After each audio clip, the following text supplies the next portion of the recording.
I've been bout my papyrus since I've been in it. Put me in the debate, you know I'm gon' win it. If I scream black power, don't get timid. If I say black city, I'm talking about Kemet. If I say black city, I'm talking about Kemet. Primary research and we done pushed it to the limits. All you dudes finished. The king counting cattle up with brother Reggie. When I'm in Oakland, smoking, bro, they love the Chevy. Back in the day, it was the spokes on the chariot. Long procession when the king got carried out to every spot.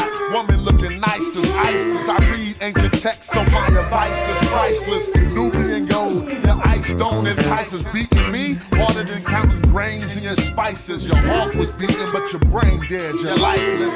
Yo, they ain't nothing like us, yo.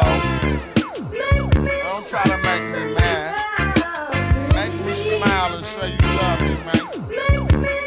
That's real right there. Yeah, come on. You should listen to your main man's advice.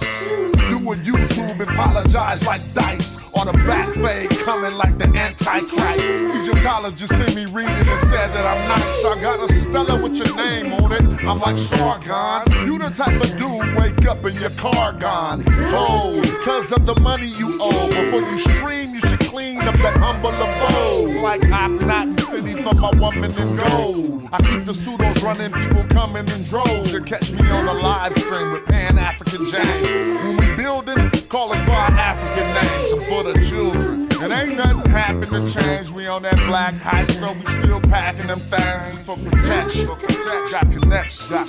My complexion, pure black, that's the essence. Make me smile. You love me? Show me some love.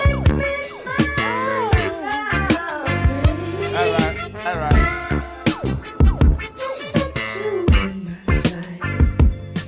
What up? Boo-boo-doo. Boo-doo-boo-doo-doo.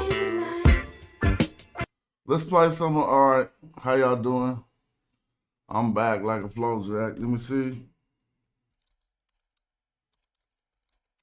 I was about to get my study on. Said, let me go live.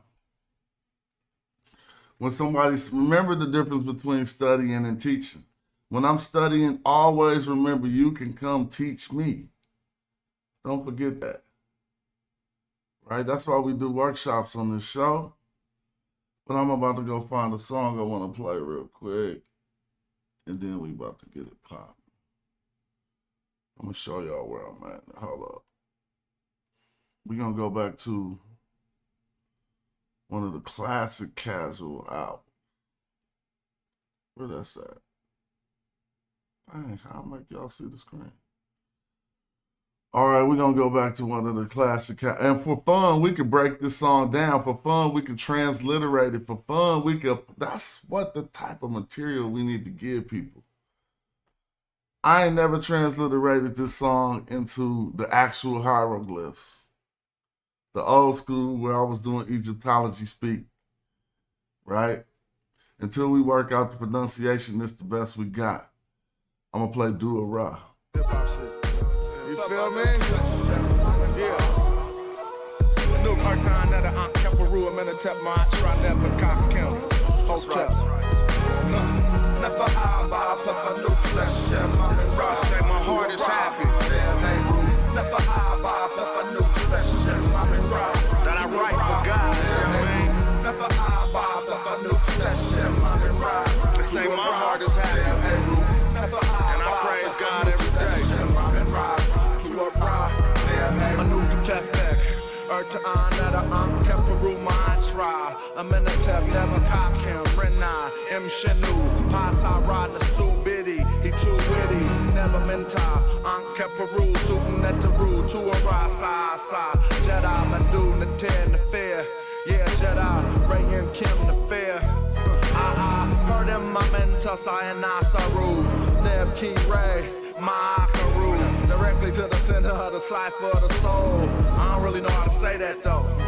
It go Aria, Heru, Wet Warwet, Imasa, Imra, Harati, Ta Ankh, Ma Ankh Jet, Tuara, Neb Heru, Jedi, Ankh Keperu, Tuara, M Jet, Ankh Wasaneb, Tuara, Neb, Gert, Nuden, Geb, Tuara, M Dahudi, and Ma Saneb, Anouk Nefer, Earth Yeah.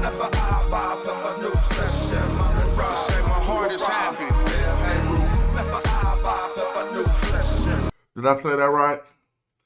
Nefer Ib I used to say back then, just like 12, 13 years ago. Nefer Ib Pef Anuk Sesh Im Amin Ra. How about I put that on the screen and we can start working with it? Right? I was over here doing something else. Nefer, I'll put the F over the R. Nefer Ib.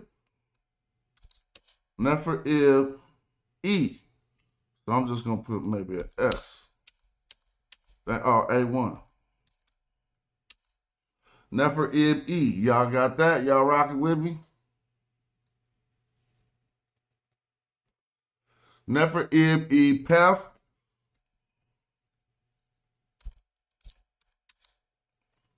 Anuk. Now you probably, in too many sentences, you probably won't find Anuk where I placed it. But I could pull this sentence up in Gardner where I actually got it from. It was what I was working on my homework, and I went to the studio and they asked me to do a song and I couldn't come up with no lyrics. So I got creative. I said, I got something. Y'all don't know how creative go, bro? You gotta have something. It was like, write your bars. I couldn't come up with no bars. Now I know the reason why. Because I used to look at a blank sheet of paper and my task was to fill it up with my thoughts. That's a juvenile task in artistry. Like, you got to get past that. That's the confines of the paper, like 8 by 11. Think outside the rectangle or whatever. You got to just get more free. So even on that day, I was like, all right, turn on the mic. You can ask to write. I probably busted that in probably like 15 minutes. I just was on the mic saying everything I could think of and met it real quick. So right here we got Nefer Ib Nefer Ib E. Now this ain't the type of construct we'll normally find because it's not starting off with a verb. And it's more adverbial. It's not starting off with it's not nominal, it's more adverbial.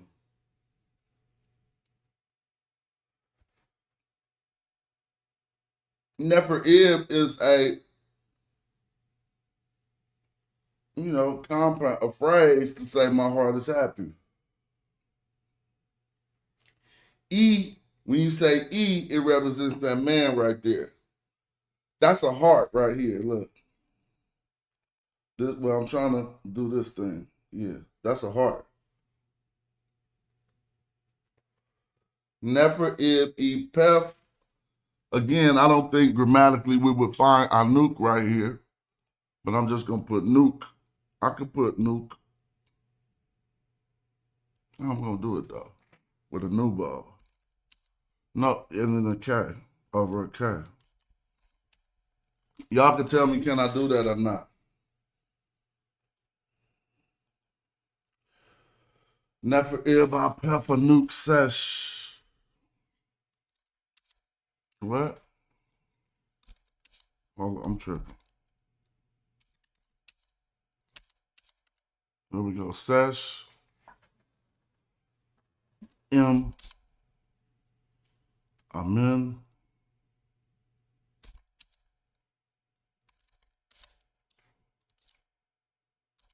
Ra. There we go. Ra. Right. Now, what did I not honorifically transpose it?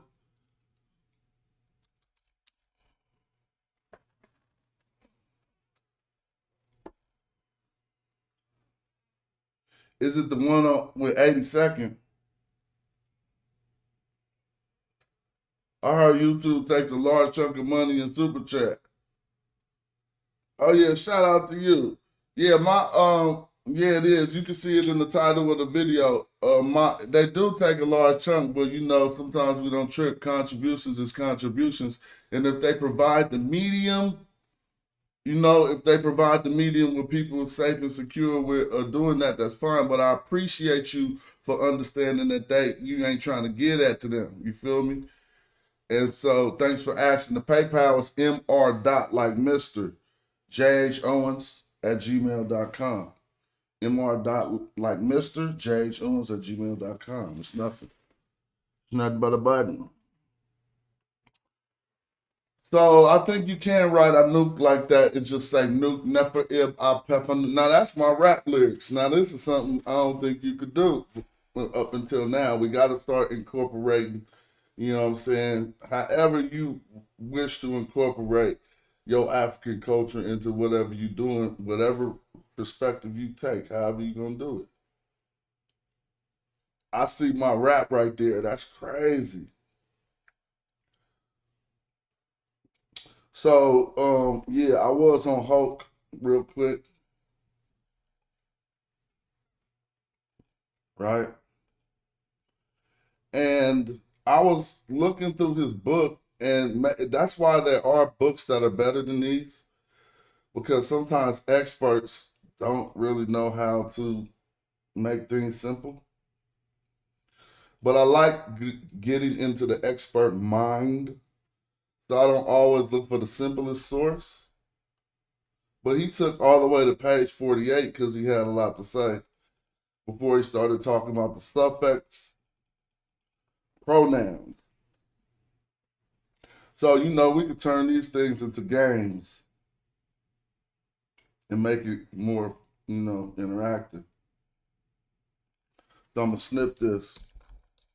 And please believe I'll be having no problem with, freshening up and doing it live, because I don't want nobody to be confused about my ambitions in the research. I want to see more of us doing it, and I just to sacrifice whatever people think in order to get more people into it. So I ain't gotta be the best, right?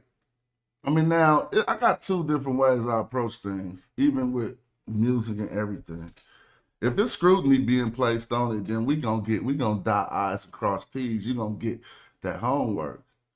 But if we in an environment where we trying to inspire each other to do something, I don't be thinking that's the most useful way to get at it. So everybody could mess up. You know what I'm saying? So let me see. This should have been on early, like right after you learn the. I hate to call it alphabet, but just for the lack of better words, right after you lose, learn the sounds that you should be pronouncing, not the monoliterals, right? Uniliterals, whatever that you want to call it, with one sound.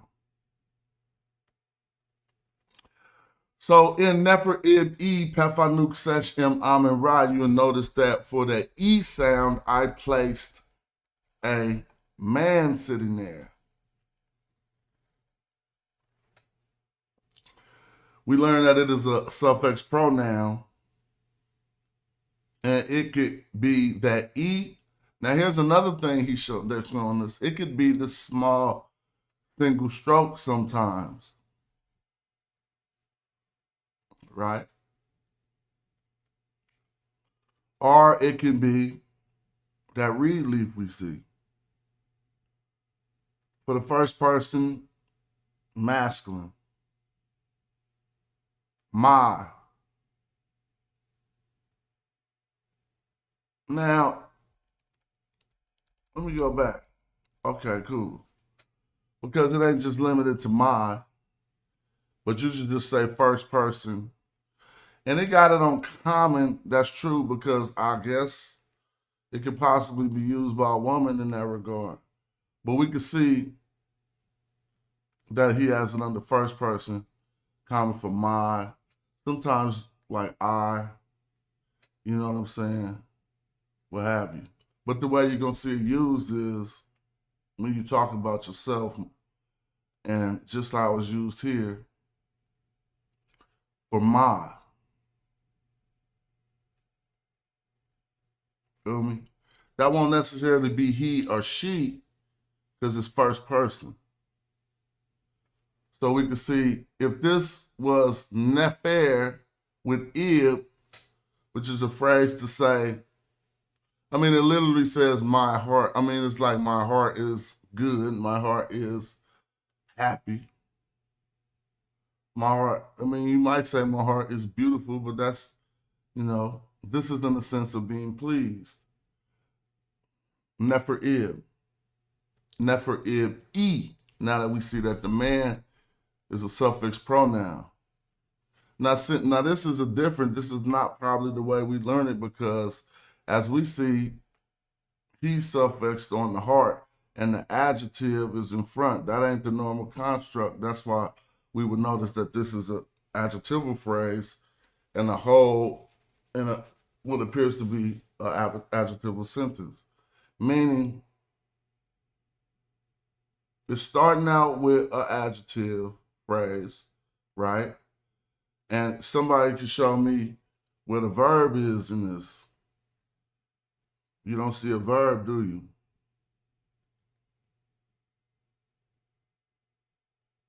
All right. And so we notice that. But anyway, let me go back. Now, if I would have put here, if I wouldn't have put this, I didn't finish showing people. You can't make a game out of it until we finish learning. So in the singular tense, masculine, second person, think about that. Singular tense is one of them. Masculine is a man, and it's the second person. It ain't you, it's the second person. Right? That's where you get your you and your. Now, if it's two of y'all and it's a third person and you wanted to refer to them, how you going to say that? Oh, I didn't say feminine. You get that K, that ek for the second person masculine. You, yours. Thank you. Adjective or predicate. I appreciate that. Yep, that's what I was trying to break down. Now, look. If you in the second person masculine, you're going to get your K, you or your. Now you see for the feminine, they got TCH, but we'll probably see the T most often.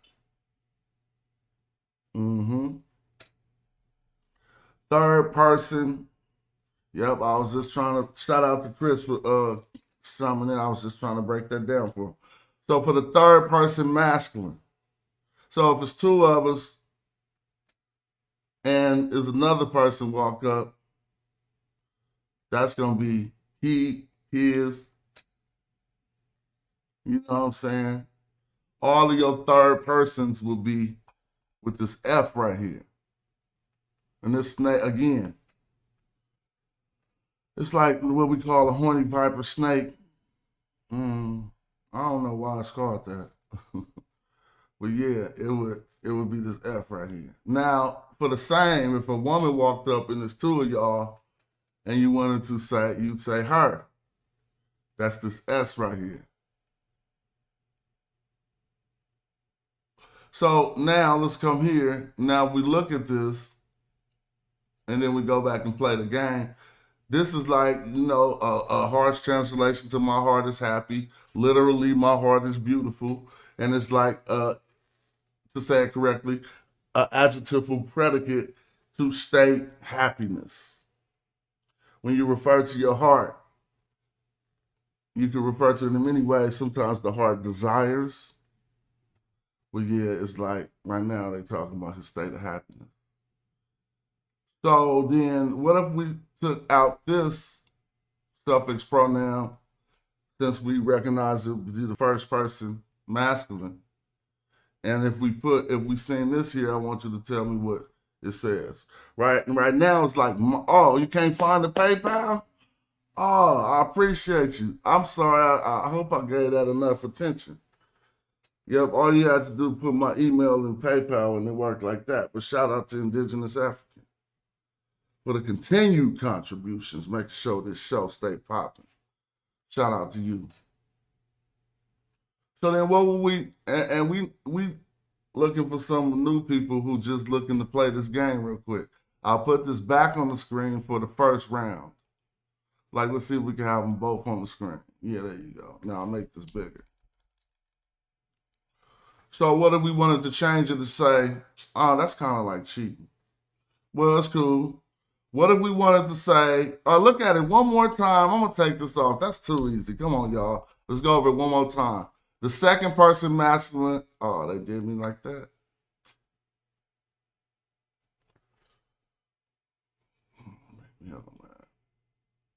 It just be closing sometimes.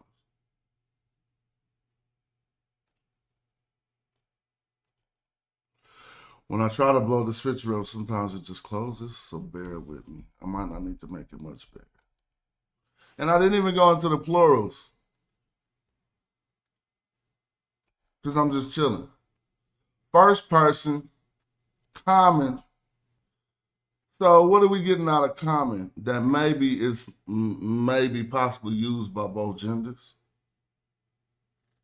I don't know, because in these, he has them all in common. And yeah, I think I would say that is cool.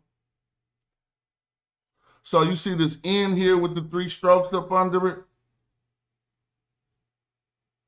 We're going to get at the first person plural.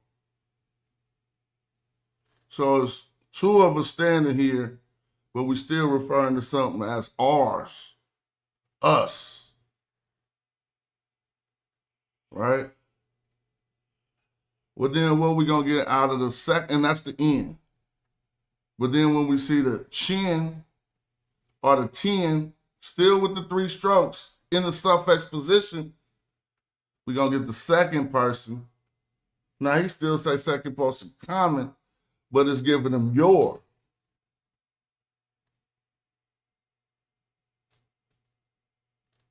And then, if we want they, them, he's just giving you one word, but you got to think of all of the other ones that apply to it. If we want their, they, them, and it gets crazier because sometimes, well, I won't even throw that in there. They, their, them, we'll probably be doing third person. Common. All right? So what if we wanted to say their heart is happy? Right? We substitute the suffix pronoun with a different suffix pronoun. And it'll be this one. So that means if this metal net is like this, and we sing, and then, what, let me see. Is that Z3? Z2. What would we say then?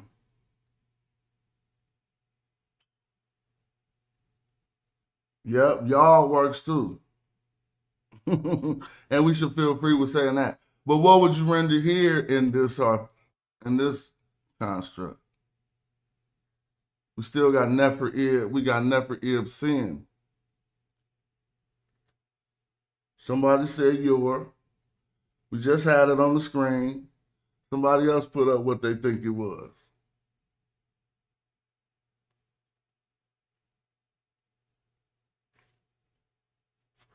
Somebody said your. Somebody said their. Their heart is beautiful. Their hearts are happy. They're pleased. Somebody else said there, and we got another there. We're going to put it back on the screen so people can follow it. Let's find which one that was. Y'all see that's the third person comment. There. Now, I don't care. There. But I was going to say, you know how sometimes you mess up your grammar and you be like, they, where you should put a there? Well, this is a there anyway. All right. So cool. What if you wanted to say second person feminine? Do I need to keep it on the screen? I should probably do that, huh? Because only people gonna be able to do it is the people who already know meta nature. So first we'll let this be a practice that's like, you can look and refer and then say if you think that's right. Sorry that my thing keep doing that thing.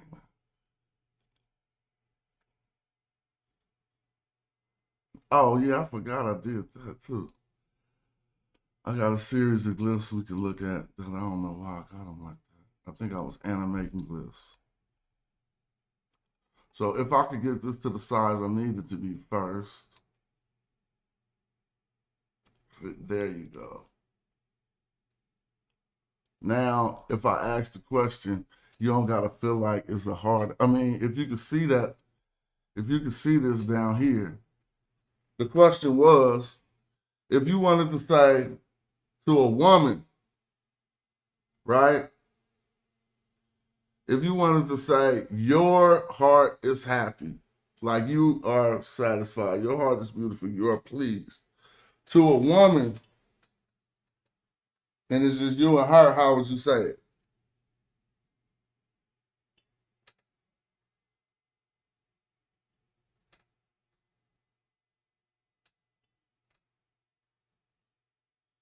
Somebody said "ak," right? I don't think it would be "ak," but I know you're not saying that about my last question.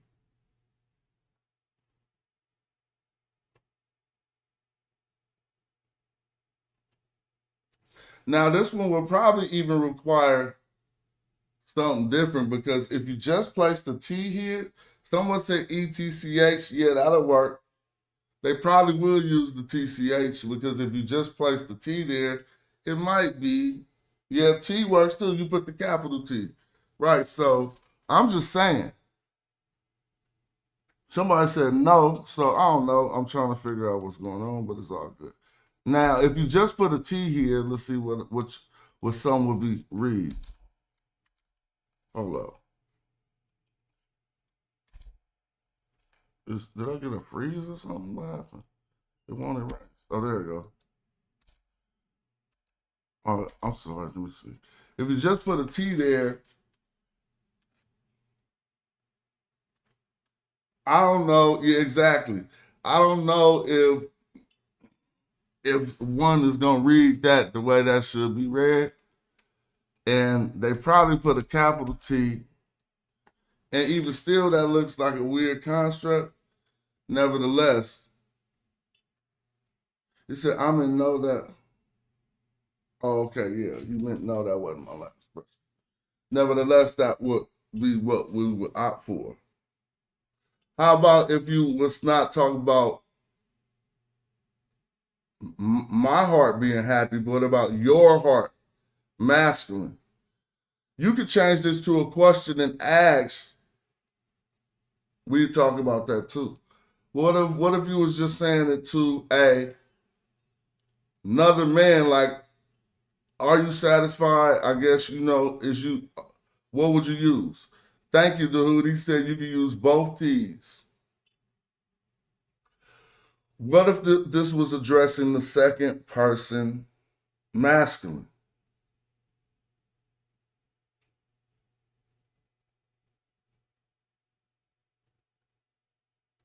Oh, should I put it on the screen? I'm sorry.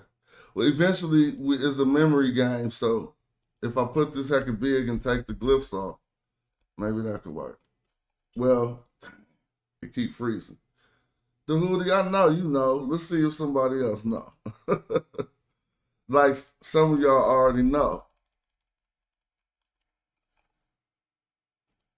So maybe I'll do it like that. L, what you mean L? Oh, you was trying to type K. I bet you the L next to the K. Nah, the L ain't next to the K. Oh, yes it is. I was looking at the keyboard. Yeah, you right. You was trying to type K. So then it would appear like what? Oh man, yeah. These is just the suffix pronouns.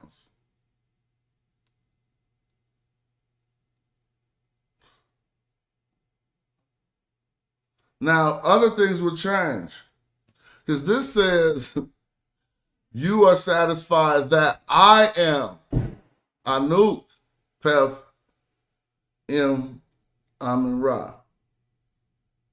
So what if she was happy that she was a scribe for Amin Ra? How will we change that? Oh well, this ain't her. This is the second person masculine. So we don't gotta go with her yet. We'll do that next. Right now we know we just changed it from I am happy, basically. There's probably other ways to say that, but I took this way out of Gardner's lessons. Now, how would you, now it's saying you are happy to another dude, are you satisfied, whatever. That I am a scribe for Amin Ra. But what if you were saying you are happy that you are a scribe? Now, see, this is the thing. This statement of Anuk with this independent pronoun, possibly, like I said when I first put it up, it possibly shouldn't be where it is. I don't know if someone could qualify and say, yeah, that's fine. But the way that this is said is normally like vainglorious. Like a normal person wouldn't say Anuk Sesh Im Amin Ra. Who we would find saying Anuk Sesh Im Amin Ra would possibly be Tahuti, who is intrinsically the essence of the scribe of Amin Ra, the biggest, that's when you Anuk things really.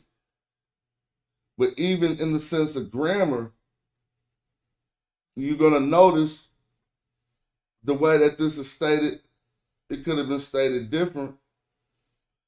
But since this is already him in the masculine, and we could talk about how a woman would state that independent pronoun. But what's about to happen?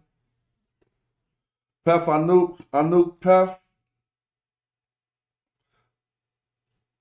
I'll pull it up.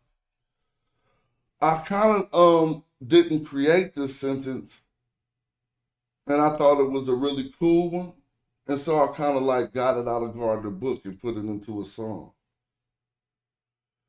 And so, but what we're dealing with now is if this person was like,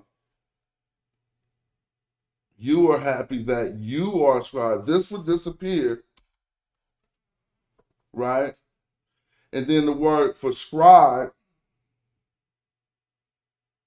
would possibly hold a suffix.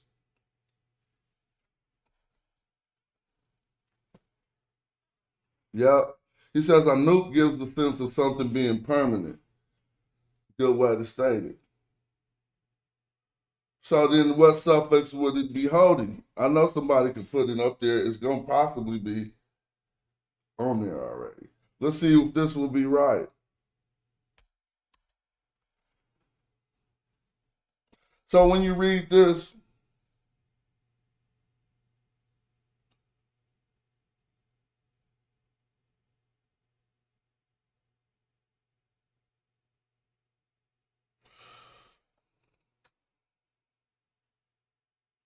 now would that suffix go after? I'm asking y'all two questions. Something for the more advanced students and something for the beginner. For the beginner, we just suffixed you on the word scribe. Some might read that as your scribe. Somebody said it's suffixed already. It was prefixed. Well, it wasn't really prefixed. It was in front of it, standing on its own.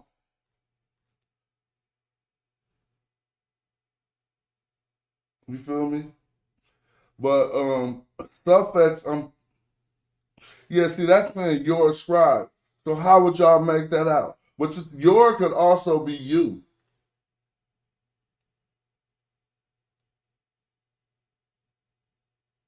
So how would you reconstruct this sentence to say you are? Well, it's probably going to require an I-U. And Chris said if you did it this way, SS the sesh word would have to be a verb. Don't we think this new statement of fact will possibly have to? I mean, this new statement will possibly have to be. I don't know. Where would y'all? How would y'all modify this sentence to then say you are a scribe for Amun Ra? So the Houthi said sesh act, and it seems that Chris said something different.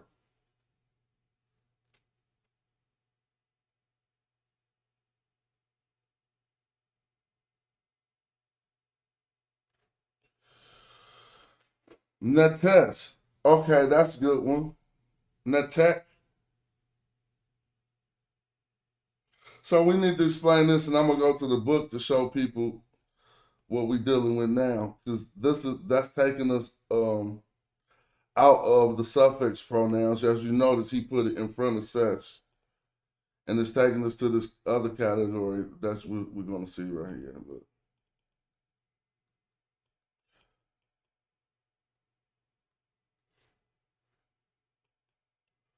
Now, if he separated that by hella far, I'm sorry. In the book, I thought those would be right next to each other.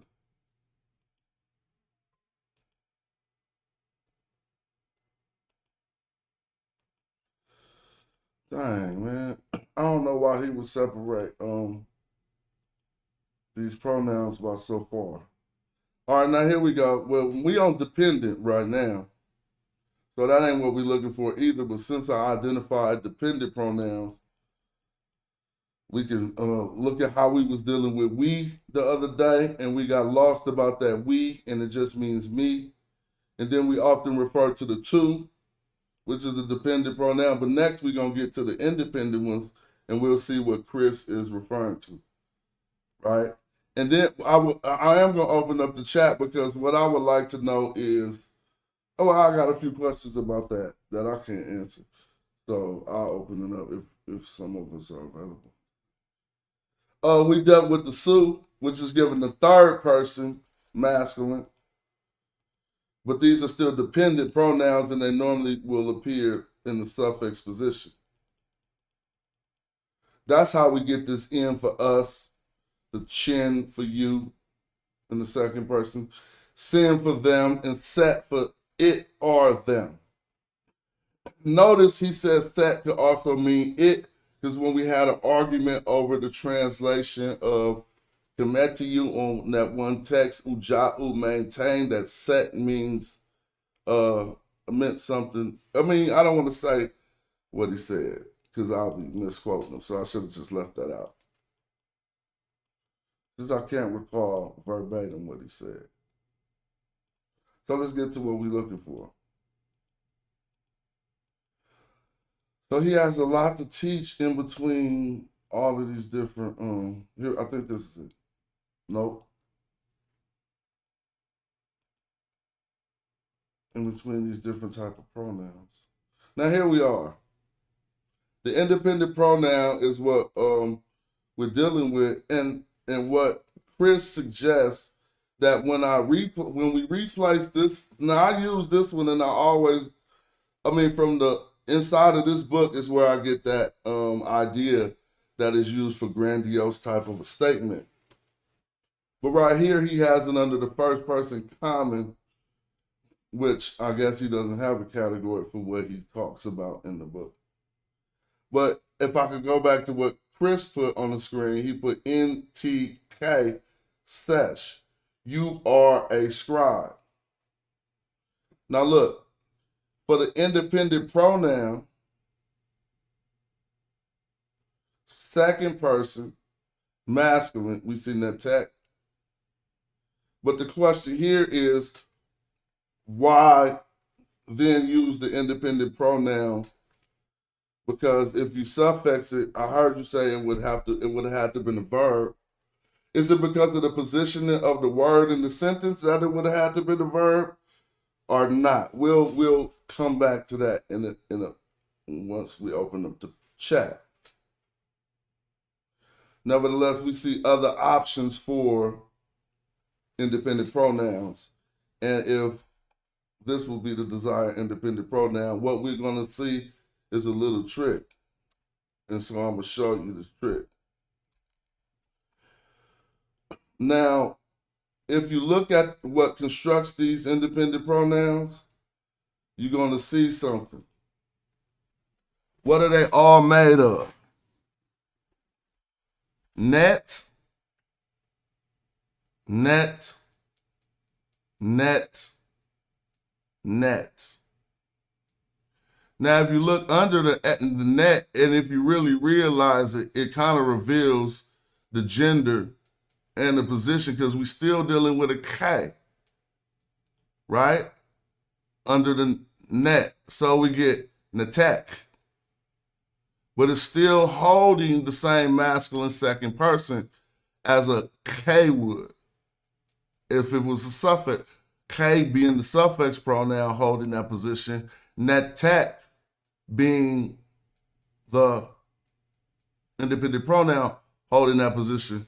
So if we ever give some thought to how they arrived at that, it appears that the genitival adjective net, it's in the feminine, and some could disagree with this, but I've heard it explained this way. It appears that the genitival adjective net was at the root of this, and then it got, I don't know. But y'all can look and clearly see that we're still dealing with a K in the second person masculine. So now if we know if we want to recall the independent pronouns, all we really do is refer to what we know about these pronouns already. See how the S is holding the she and the F is holding the he with netef. We just got to remember that the net, to add the net on and put it in front. And I don't know if I said that the best way it can be said. So that would look like this incorrect and N over a T. Well, let me see. And then it was what? Excuse me, my memory be doing me like that. Oh, I'm tripping. It's netek over a K. Right, but yeah, and it looked like that, whatever.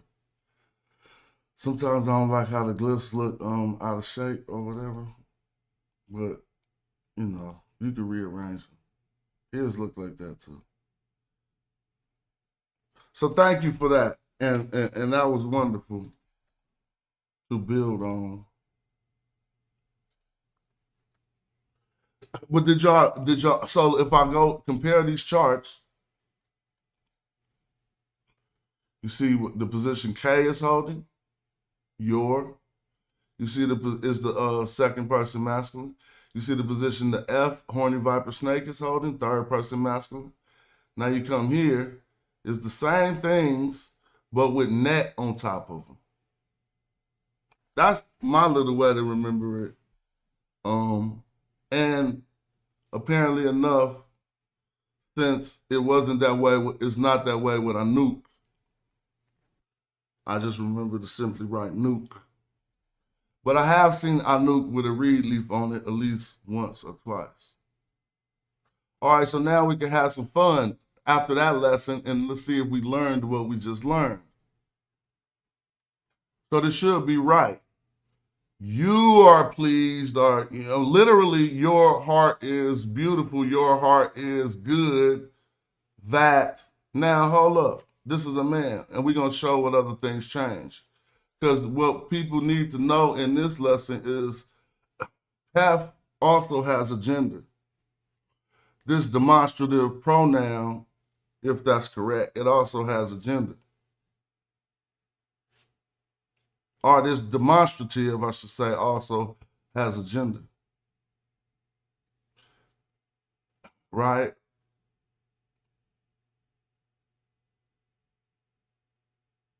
And so we'll get to that and see what happens.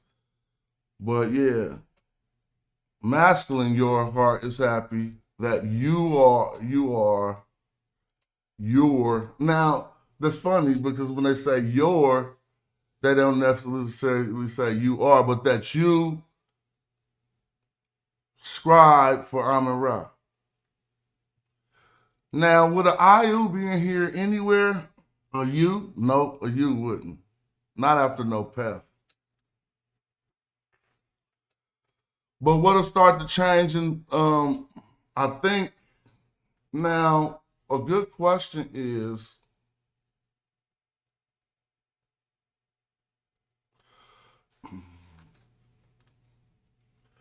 does an adjectival predicate have to show gender agreement? Does anyone know if that's what that was? This right here? Does it have to agree in gender? Like, would this turn to Neferet Ebet if we start talking about a woman?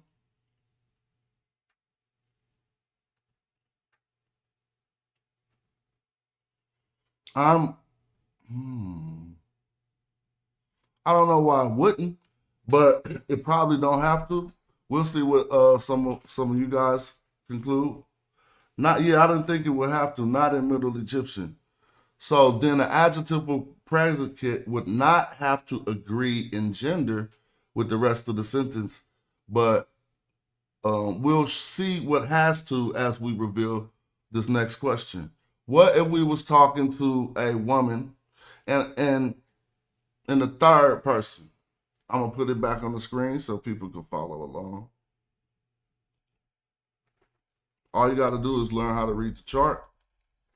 What if we was talking to a woman in the third person? The first glyph that you see, this S right here. Now we're gonna remember when we go to put the independent pronoun, we just gonna put a net in front of the S. All right, so let's see what happens. That K gets removed after the adjectival predicate and we put a S. So we just said in the third person, her, because there's two of us talking if it's the third person. I mean, because, the second person got to be there for the third person to kick in. So her heart is happy, or her heart is good, or she is pleased. Pef that. So then what happens to the pef in this instance? Because the pef appears to have to agree with the gender of who you're talking about.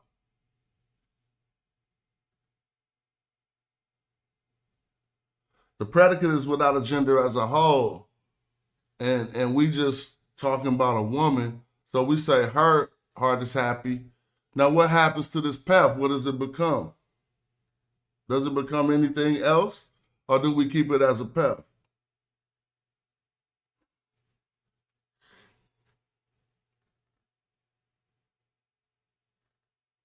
Anybody? Shout out to Dahudi. He said the pef will become a tef if we talking about a woman. Anybody agree or disagree? I think that's true. But we'll hear from others. Would the pef become a tef? Now, see, the pef won't become a pen because it's the first sound, right, that's changing. And Chris said tef too. So you notice that in that demonstrative pronoun, we got to figure out how did that happen, right? So we could mess this up like I often do on my show if we wasn't familiar with this grammar. It would be very easy to come here and read Nefer, Ib, Setef. I wouldn't even say you was, I could know you could read, but I could know we need to learn some more grammar. Right? Now, but that ain't that. This is still the feminine way to say, so pef and pen is this and that. That's what we can remember. Pef, I'm going to show you pef real quick. So I'm going back to pef. Oh, that's pef, right?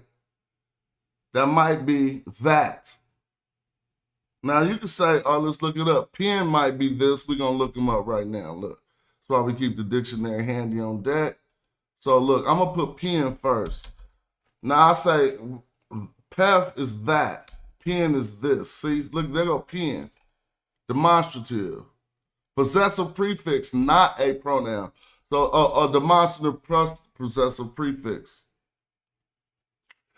Pen is this. When I put pef, it's going to say that.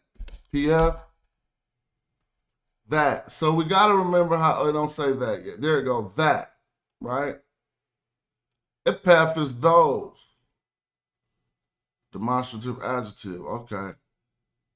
No, pef nin. That, no one is there. Hold on, let me go back. Did it just contradict itself? Yeah, pef is that. Cool. So this and that, pef and pen, in the masculine. In the feminine, this and that, tef and ten. Just that easy. So you'll never see, you probably won't see these two next to each other. And so we got that right, tef. Now it reads nefer-ib s, or however you want to say that. Nefer-ib s, tef, it says tef, natek. Is that right? Tef natek. Come on, y'all. Y'all know. Chris gave us the game and I tried to put it in the simple way that you don't even have to know Medu to know. What's the matter with the natek?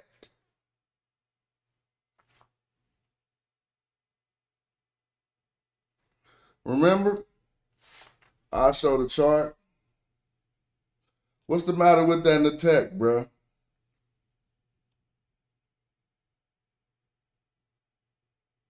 If we talk about a woman, she, nates, the natek got to go to a nates, huh? Thank you. So we take this out and we go in over. Wait a minute. It won't be over the S. That looks whack. So do that again. In over the T connected to the S. Or it won't even be like that. It'll just be in. It'll be in over the T with an S next to it. Yeah, in the test. Now, you know. Now, let's look at Natin. But we're going to get to that. I think you're going too far. I think we got to remember the rule. If it probably wouldn't be Natin, but let's talk about it. It probably could be Natech. But we're going to talk about that for a minute. Because when we go back and look at the chart, as my brother just recommended, if we was to write, let me make this smaller so everybody can see. See, if we was to write Natin, it would be plural.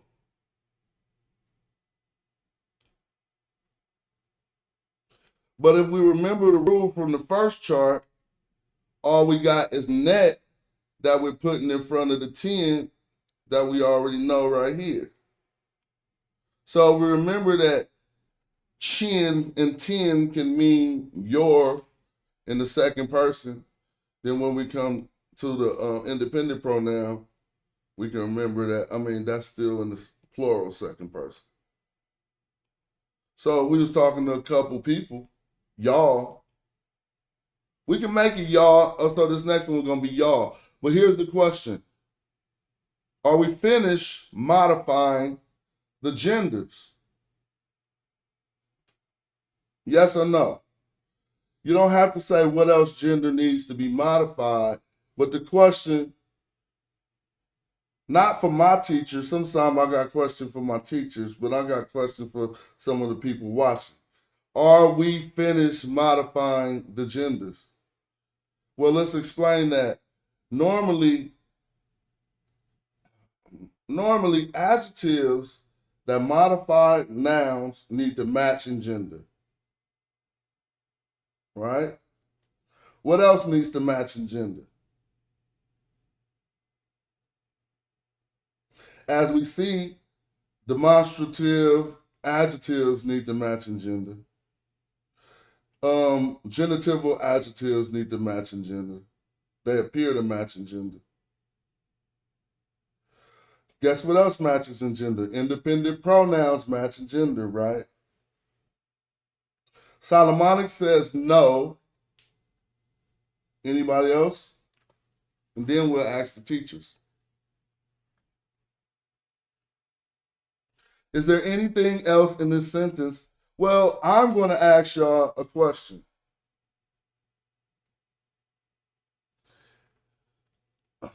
Is she a male scribe for Amun-Ra?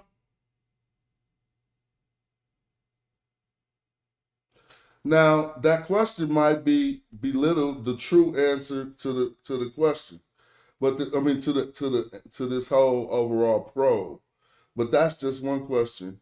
If this just turned to a woman, and I'm doing what I think I know, I would have to question why is sesh, which is the position for a scribe, still masculine? Anybody? Now I'm asking everybody. Feel me? Wouldn't you question whether? Thank you. If this is a woman now, then we should possibly amend this sesh. Now y'all can tell me if y'all agree with that or not. And I've never seen it placed on top of a T. So let's go look at the name of a woman who bears that name.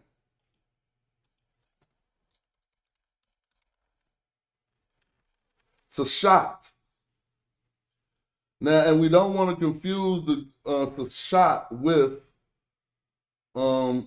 this grammar because that's her name.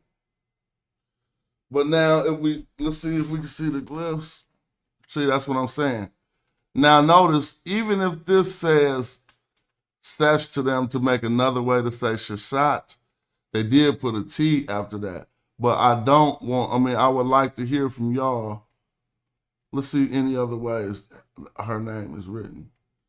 This is a woman named Sashat. Kazman, what's up with it? I don't know. I don't think they needed the Magi for that debate. You know, they whip out the big guns when it's real shit. You know what I'm talking about? Nah, yeah, I don't know what happened, but I didn't think Sa needed me because he hadn't hit me. You know, I pop up when you need me, it's all good.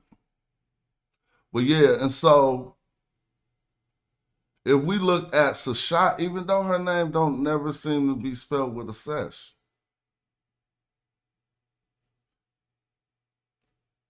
What say you, Chris? Would you feminize?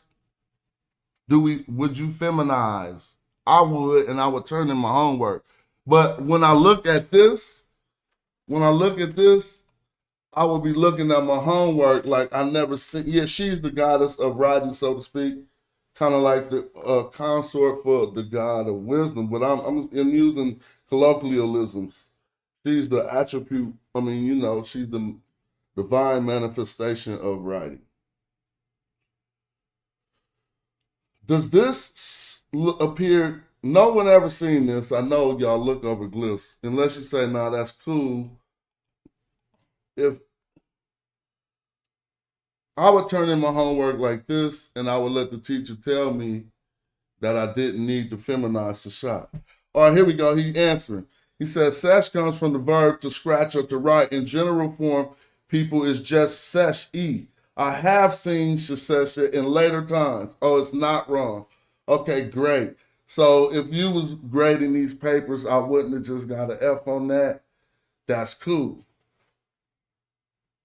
We're going to start from the beginning or something so y'all can all start from the beginning. And we're going to go back to the hip hop just to show how we do this. Hip hop shit. You feel me? Yeah. New part-time that I'm Kemperu, I'm in a tap march, try never cop count. Hip hop shit. Should we listen to that make any sense, or was I bumble rumbling? Let's really break it down. You got to front people off. Some dudes be coming with catechisms, they repeat the same shit over. Once we really fluid hitting it, I don't care if the first dialect we remanifest is based on Egyptology speak. I don't care. Because then the second dialect will be the one that now is inspired to manifest itself because we resurrected the first dialect. And the second dialect would come with the correct, more accurate way it's said after we finish studying all these African languages. But let's run that back and see if that was blabber back. What day was this? In 2011. You feel me? Yeah.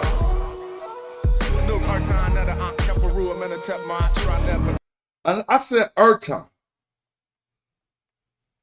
I already messed that up. Let's go down to this, take this off the screen. I said Anouk, so we started with another nuke.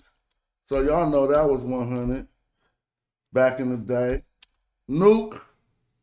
But then I said Ertan. You know why? Because I still used to read E.A. Wallace Budge books. Stop doing that. They're good. He's voluminous. I mean, he's wrote so many books. You know what I'm saying? He got volumes. And so it's good when you can't find sources of other things, but going with his transliteration screen will cause you to be saying Erdi. No, I was saying Erta when we learned it's ready, or even still in Egyptology speak, Erdi. But I still wasn't wrong. I was trying to say this. D. Well, can I do a different D? I was trying to say Anouk Erdi. Now, if you know I started off with Anouk, I should have said Renef, but Renef normally goes after. I just didn't know these things. I was just trying to say I am, right? This is what I said.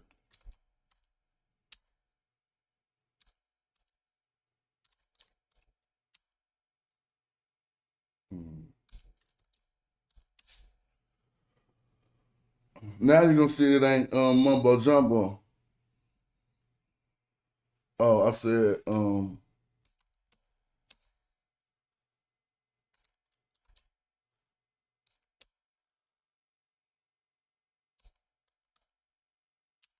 oops. They thought it was mumbo jumbo. Hold on. Then I said, nope, I said, men. You gotta do MN and then put colons and then put an N. Amen. Then I put,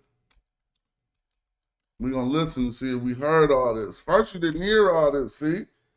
We're gonna be fast with it though.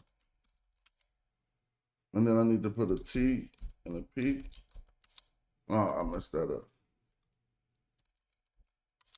Then put over a T with a P. All right. And then I said, oops. Now, if I didn't honorifically transpose this right, don't be mad at me. Now, I really wasn't babbling. Now, let's go back and listen to what I said when you see this on the screen.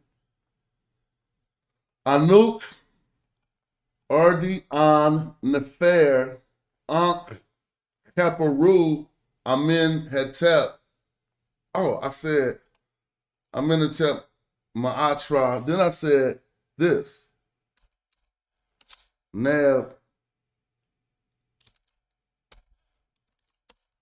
Uh-oh.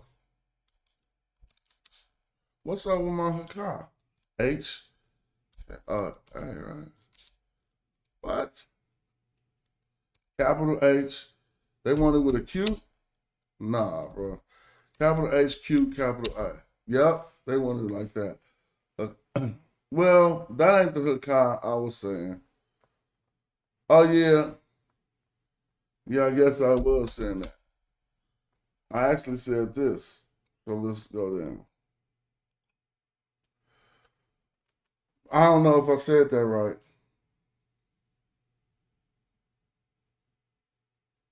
And I wasn't talking about that type of hookah. I was like,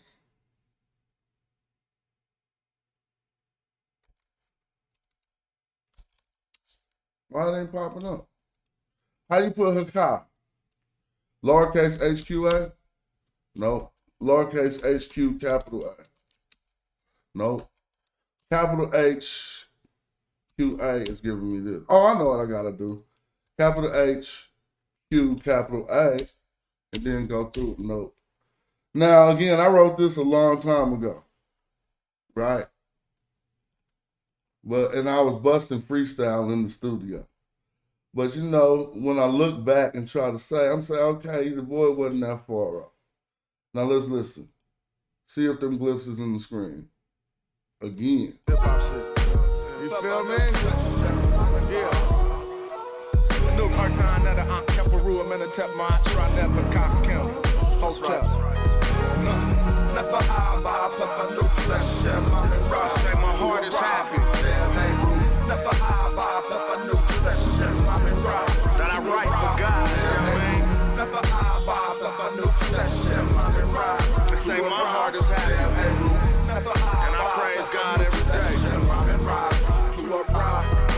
A new tech. See, now we're supposed to just hear it from the ears. Once we get fluid with it, even if it's Egyptology speak, we're going to hear it from the ears. Let me show you from the ears. And I praise God every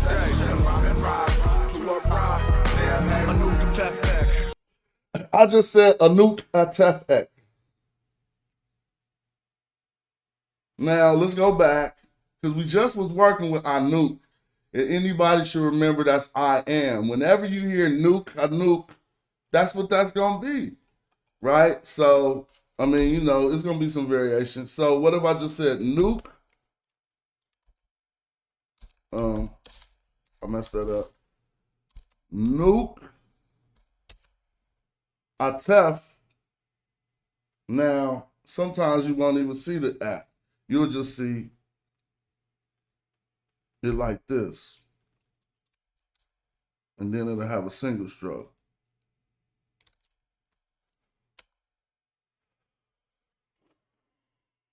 Oh, normally in this word, sometimes in this word, the single stroke separates the glyphs. And sometimes, you just know this word will have that single stroke. So I should go. Oh, I'm messing up. Hold on. Y'all already know what I thought I was saying. But you're going to see the glyphs. Nuke, so we got to go with the T over Z1, right? And then put that over an F. It might be like that. Now let's look it up in the dictionary. Somebody don't know what that word? And then I put ek after it. Y'all see that? See, so cats thought I was bumbling and I don't even be tripping. See, when we on spaceships and shit and the masters come back, this how they gonna be fucking with it. They're not gonna be doing it the way y'all think. And then they're gonna be like, only 5 of y'all get to come, and only 5 of y'all know. I'm gonna be looking out the space shuttle window like, man, I told them to learn. Now we off. All right, anyway, let's look in the dictionary and confirm my suspicions. I'll take the word father, F-A-T-H-E-R, and see if it's mandated that we put that single stroke under that T or... And now they just got it with the T without the single stroke. We would have never knew that, right? And so I try to... they got it without the single stroke too. Cool. Don't need the single stroke. But look, trust me, they got it with the single stroke. But the single stroke is afterwards. We might find it with the single stroke right in the middle.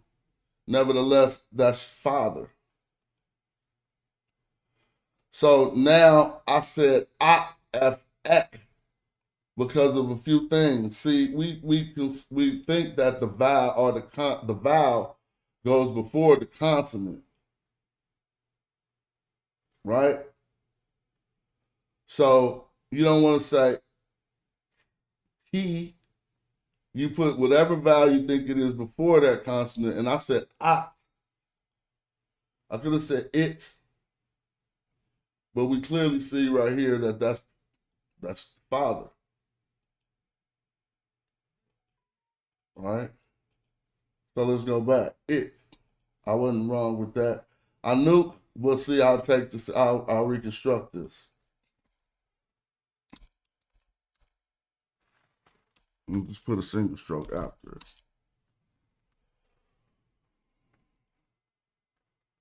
This is Anuk Atef Ek. And then I said this part in the rap again. I said Erta An Neta Unk Teparu Ma'atra. So I'm gonna copy that down here. And then I say Amenhotep Neb Hakakim Rena M Shinu. Come on, bro, that all makes sense. Also, I did say Amenhotep Neb Hakakim again. Amenhotep Neb Hakakim. Copy. We're gonna keep going.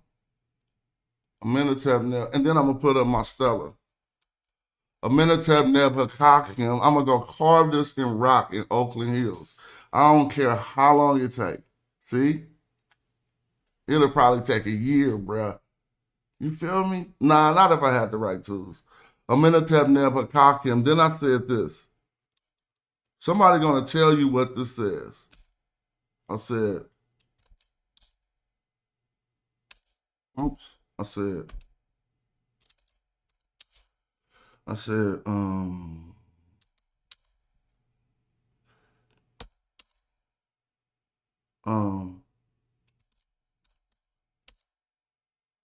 oh, shoot. Y'all with me? All the brightest is with me, and the ones who gonna shine just as bright is following along. Y'all know, I mean, I just said that different because I was busting off the top, but I said Reni M Shinu Pa Sa. Wait, I'm gonna make this Sa right. Sa Ra. But I ain't gonna do y'all like that. So this how you get your Sa Ra right if you be working in J-Sesh. Let me see. I finally got it the other day. Get my Sa Ra right, man. Here, look. This is what I've been needing to know hella long. This right here, dog. Come on now, move that. Oh, yeah, get that Sa Ra right. Pa Sa Ra. Now, I would probably write this the traditional way. So, see. Well, I wouldn't even put the insert. That's Nisu. It's just short. Pa Sa Ra Nisu Biti. Oh, yeah, because I got to put Biti. BT, BIT over a T. Pa Sa Ra Nisu Biti. Then I'm going to write it in English on y'all. He, two, hold on, go down the line break. I mean, that's what I couldn't think of how to say that. So, Opara on. BIT over T. Now the line break.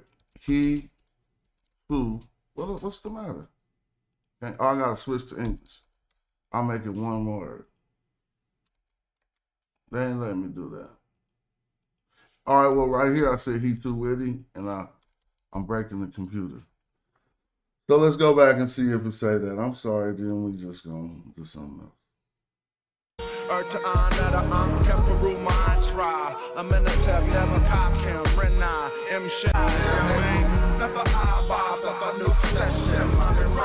Say my heart is happy, and I praise God every day.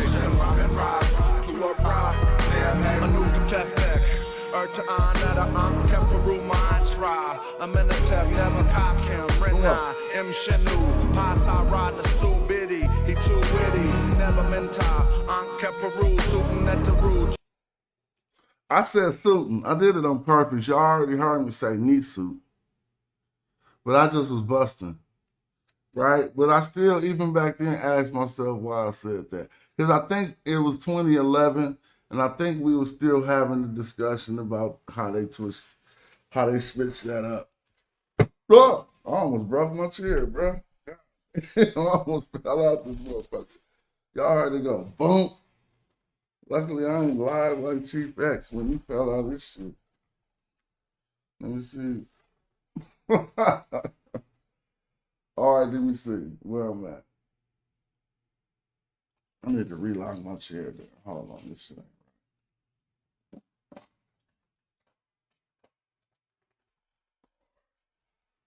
Well, I don't know if I would have said Ren E M Shinu.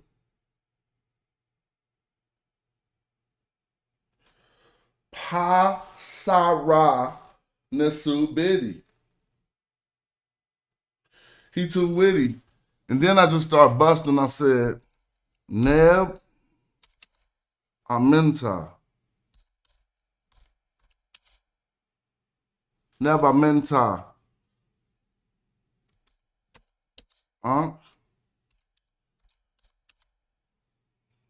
See, watch how many times I repeated things. Kepper. I need a Kepper. Kepper. Oops. Kepper. Ooh. Oh, I messed that up. XPR over R over Z2. Kepperu. So, I could have made that better still. Watch this. See, it'll be about graphic XPR over R. Then you just go Z2. Nope, you go Z3. Wow. Yep. I mean, see, but I like how it's graphically transposed better. You can do it anyway. Kepperu, Suitin. You can't write Suitin, so that's why I messed that up. But I'll put knee suit.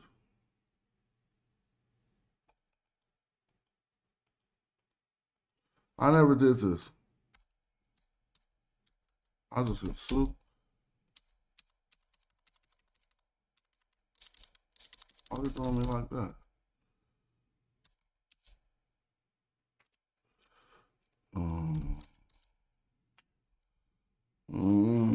All right, forget it. I don't feel like typing no more. I just was having fun learning that. I'll open up a Zoom. See what's up. Oh, I'm gonna go back to Hoch lessons. Open up a Zoom. And we could just have some more fun with them lessons.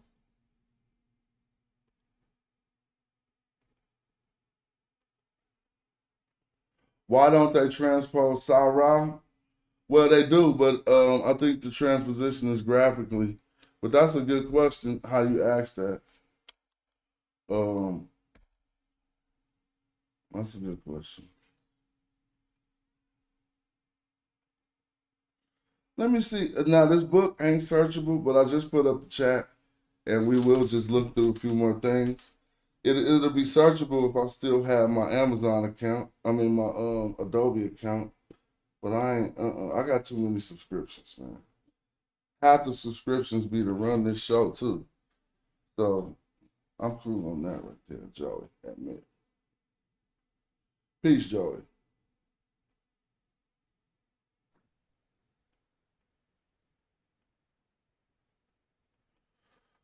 So, the infinitive. We're going to read about the infinitive while Joey comes in.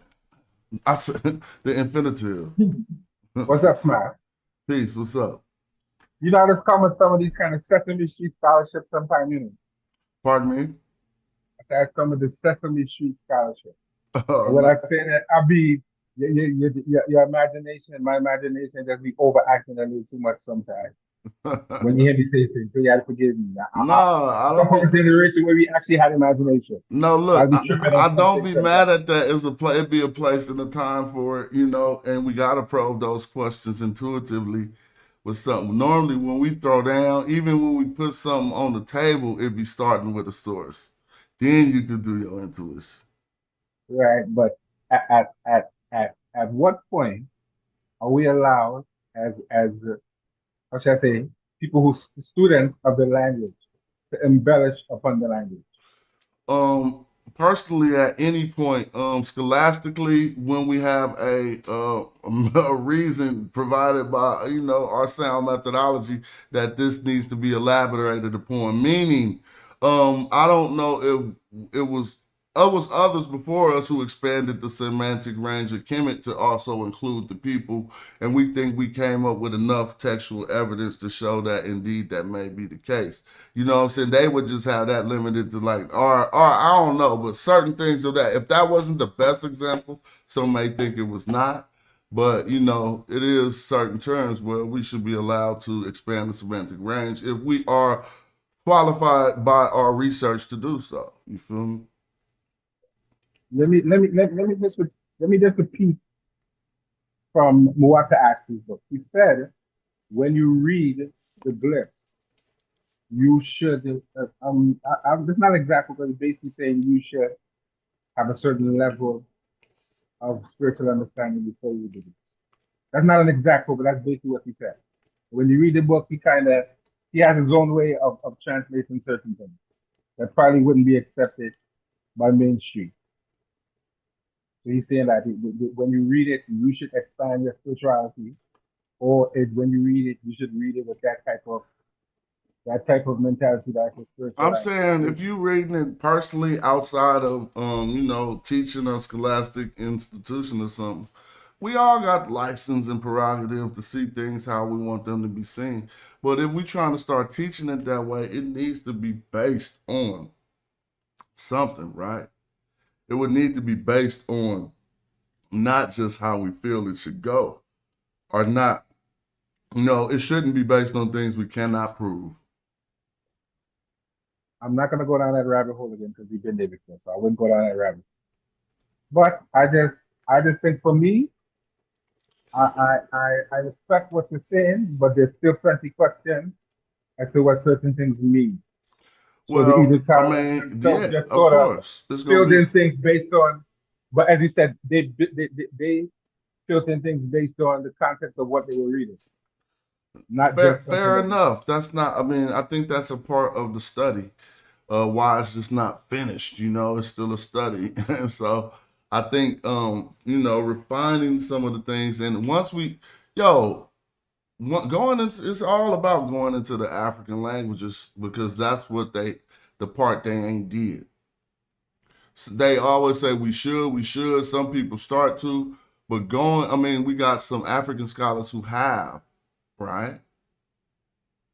Exactly. That's what Well, I say. They did a pretty good job. But when you have the study when you have is if you do find anomalies. I mean, I've done it myself, but not up to date work. I've done it with outdate work, meaning I looked at some flaws of E.A. Wallace Budge and didn't see them pointed out any other place and pointed them out in my own work in an article called uh, Reasons Why Neophytes Should Not Use E.A. Wallace Budge as a Source.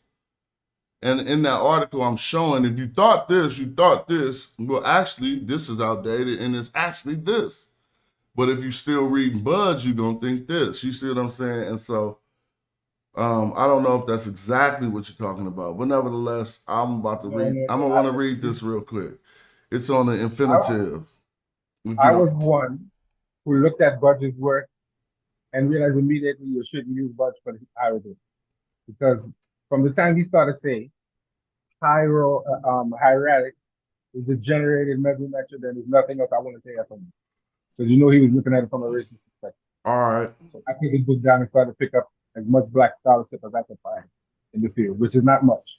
All right, I'm about to read this on the screen, this section from J.E. Hoch's work, or Hoch, whatever, Middle Egyptian, the infinitive. What's up with the Houthi? Thanks for chiming in. Hotel, And, and, hotel. and and now this is going to help us a lot when it comes to what we call the feminine T. And we often come across it in many instances, and it got more than just this. But eventually, we're going to wind up talking about how it ain't also always meaning feminine. And in one sense, we're talking about the infinitive. So it says preliminary remarks. The Egyptian infinitive is a nominal form derived Are you from. sharing the screen, Flash? I thought I was. Let me see. No, you definitely not sharing the screen. My bad. My bad. Here we go. It says the Egyptian infinitive is a nominal form derived from verbal roots. So it's like in a noun form derived from verbal roots. It's functioned fully as a noun, denoting verbal action, and occurs in any place that one might use a noun, with suffixes as the direct object of verbs after prepositions, etc. The infinitive may serve as a subject of a sentence with a conjugated verb, or even as a subject of a predicate adjective. In meaning, the infinitive is often closest to the English gerund, or also the verbial noun, my going, much shouting, or swimming after eating. It's the ing that he's talking about, etc. Ing.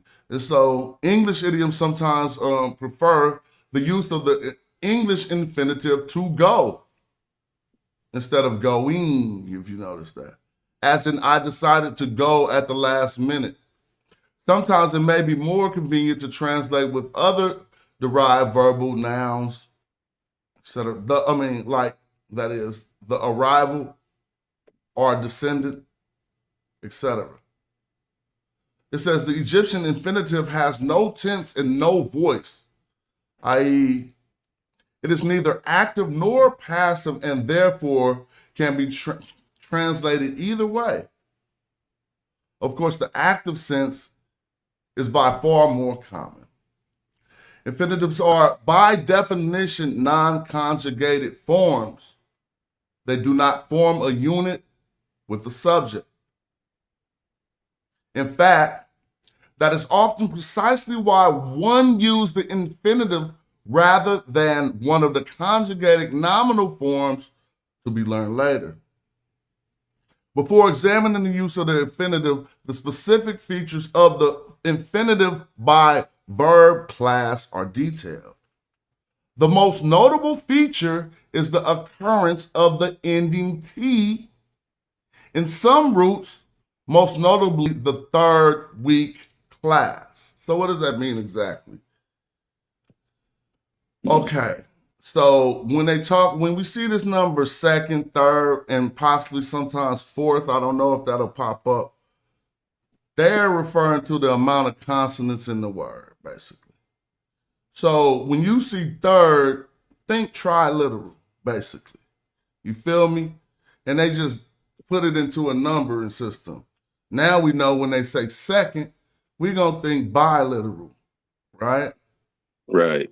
Yeah, and so now the third week class means that the third consonant is weak. And it could fall off and not be there. So now, the only instances of weak consonants that we know that'll do that, and I think Joey's re-entering, is I think I, Y, and it's one other one. So I always do I, Y. Does ooh fall off? Yeah, ooh will fall off because it's weak. Thank you. I appreciate that.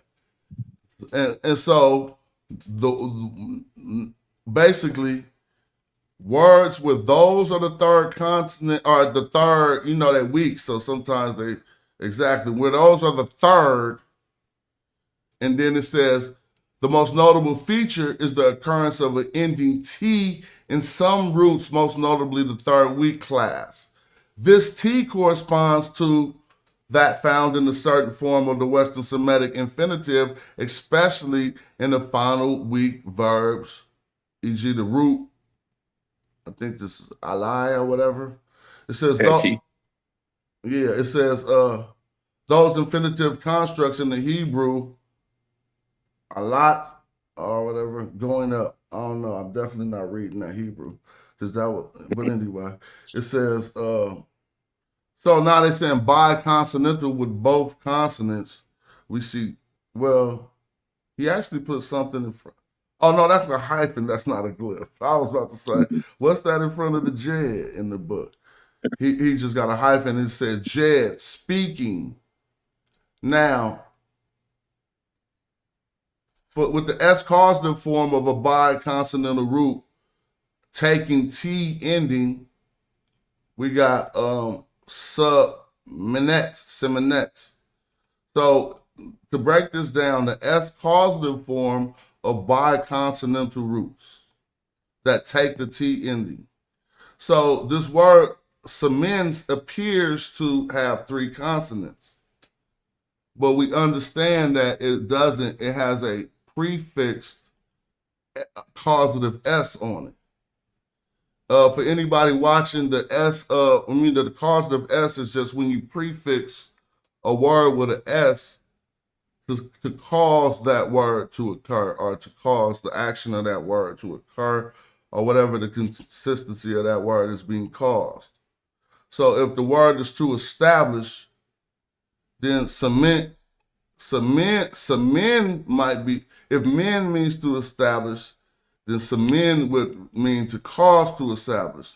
Now, if you put a T on there, and we're studying making it in an infinitive, so now it is seminet, you feel me? Because we see that T on there is not taking the finish. So look how he put the gerund on there, ing, establishing or whatever. And I don't know if we, and it's derived from men, as he said, to endure. Strong verbs, all consonants. I wish I knew what he meant by that, but I think he meant that ain't nothing falling off. I think that's what he's meaning there. I apologize, I don't know. The third week, everything is there. All consonants is a strong verb. It's still infinitive. I don't see how it was modified. But maybe if it's a strong verb, it can become an infinitive and can be read like remembering. You know what I'm saying? So with the third week we was just talking about, but now he's talking about third week with no gemination. All right, so gemination, when you hear that word, does it make you naturally think about things growing? For me, it naturally makes me think about things growing, and that's a good way to remember, because what will happen is another consonant will grow off of the root. I put air quotes when I said grow. Another consonant will appear. So, sometimes we see IRT and sometimes we might see IRRT and that is gemination. That other consonant appear off of the root IR in order for us to get a different meaning than just IR. But now we'll deal with gemination when he teaches it, but now he's dealing with a term of an infinitive with no gemination. A third week with no gemination, but almost always with the T ending. So let's think about it. This was a third week. How come? Because we know this word to really be like eerie with that Y, right? And that Y be weak, so it'll fall off. Meaning when it's a verb, if it's IR, someone will probably just say make, create. But when it's a verb, we turn it into an action, we get that eerie. But eerie is a third week because the third consonant is that Y that could fall off. So now he's explaining to us, okay, in the third week, when it got the third consonant is weak and it could fall off, and we don't see no gemination, meaning we don't see IRR, then but most always with a T ending is basically how it would occur. And so when we see this, we basically should be already put the ing. You see what I'm saying?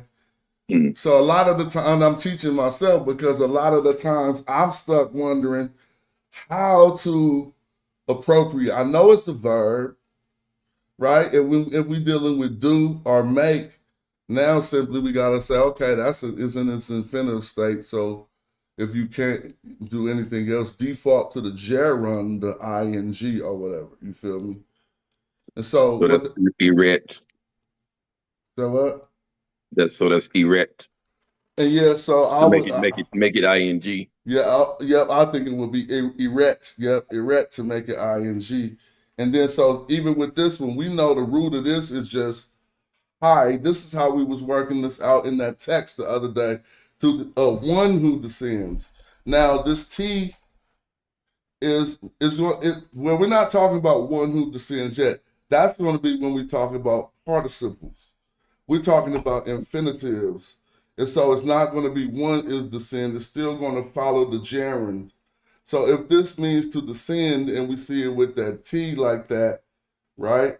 And we recognize it as an infinitive, we'll probably say descending, as he said right here.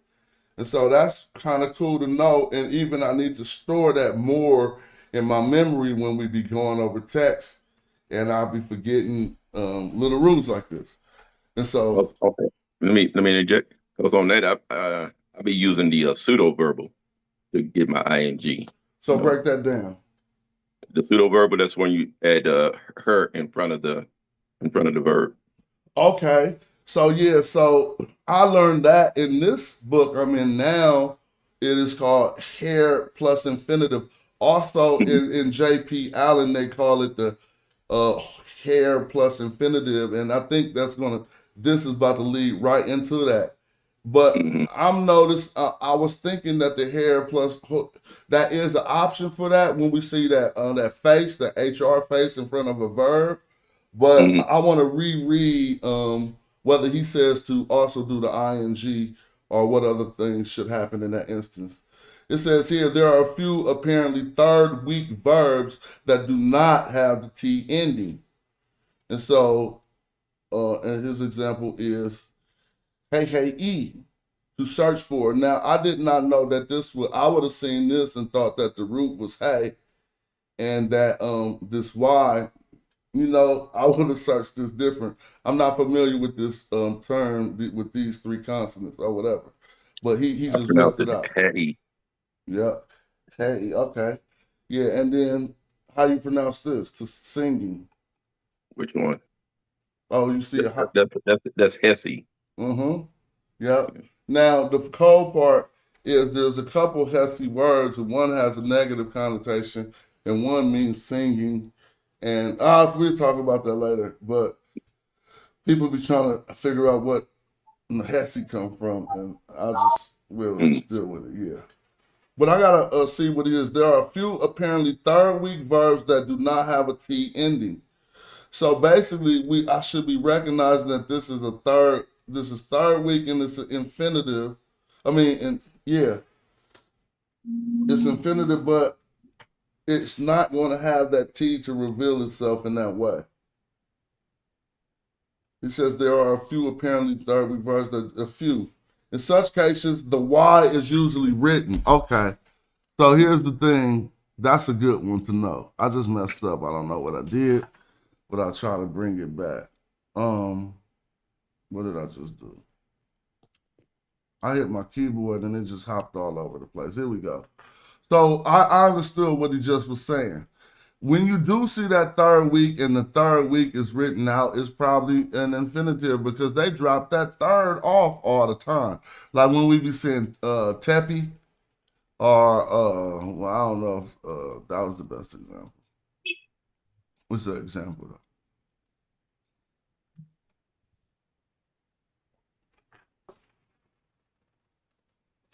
This may indicate that in some verbs, Y was treated as a strong consonant. Verbs of this class whose infinitives do not have the T will be noted in the vocabulary. So that'll be something to remember. Verbs that end with that Y that are used and where they possibly could still be an infinitive because that may appear as a strong consonant inside of that word. It says the dictionaries do not indicate such infinitives. So now we know that if germinating mean what could appear, I don't want to say it means that, but a way to understand it is something growing off the root. If it say second gem, then it's growing off the second consonant, and we're going to see the second consonant repeat itself. So he said that this is a second gemination in the present, quabab. Or how would you say that word? Quabab? That's Q. Being cool. So this would imply that the root was cab. And now if we look up this in the dictionary, it should be accurate with the grammar. We should find a QB at a root that grew off of. You see, to cool. And so now we know that when we see it with the second B, then we should probably address it as an infinitive. Let me see if I open that book up. But what does he say? He says being cool. Notice he put the ing on being. You know why he did that? Because he didn't want it to go into African American vernacular English. In order to be consistent with what he's saying, this would be cooling. And you know, that could start to sound like slang and shit, right? You know what I'm saying? So he just said so he Be cool. he added the being cool. That's cool, that's fine. It's still perfect. I'm not critiquing him, but why didn't he just put the ing on cool like we did with all the other infinitives? But nevertheless, let's see. Now the fourth week, so there is a fourth week. Most verbs of this class will take the T. So notice we got verbs taking the T that don't got nothing to do with gender. If we notice, verbs should not have had to match in gender anyway, correct? Right? Ain't it well, is that incorrect? Let me think about it. The normal match we get between the normal agreement we get between is noun and adjective. Meaning if the noun is female, the adjective is female. But again, somebody could correct me if some of those verbs should change gender. Earlier, adjectival phrase predicates didn't change, and maybe it's the same with this, but we'll keep reading. So for the fourth week, meaning that if it's a word with 4 consonants and the fourth one might have fell off, then most of those verbs of this class take a T. So yeah, this is normally what? Him see. And I can look that up and see if it occurs in that form as the actual word for to sit. So can I ask you a question? Huh? There we go. I'll ask you a question. Let me end this real quick. Look, it's already in that state with him see. So now they saying that fourth is weak. We see it's an I. It's there to sit. It ain't even written there because it's weak. All right, so yeah, we learning. Go right ahead, bro. Right. The word him set, right? It says who sit, right? That was him see. A mess. Right. But the question is, it has a hem in front of it. So how come that does not make it masculine? And there's a man there. How come it doesn't make it masculine? Pardon me? Because you don't have. How come the hem doesn't make it masculine? I'm so sorry, bro. I'm so sorry. Just please repeat that one more time. How come the hem on the front of the word sit does not make it masculine? Oh, no. Because all they want you to take is not the meaning of him when it stands by itself, but they want you to take the sounds of the hymn ball. See what I'm saying? And that's how sometimes we could get lost not knowing when they want us to take.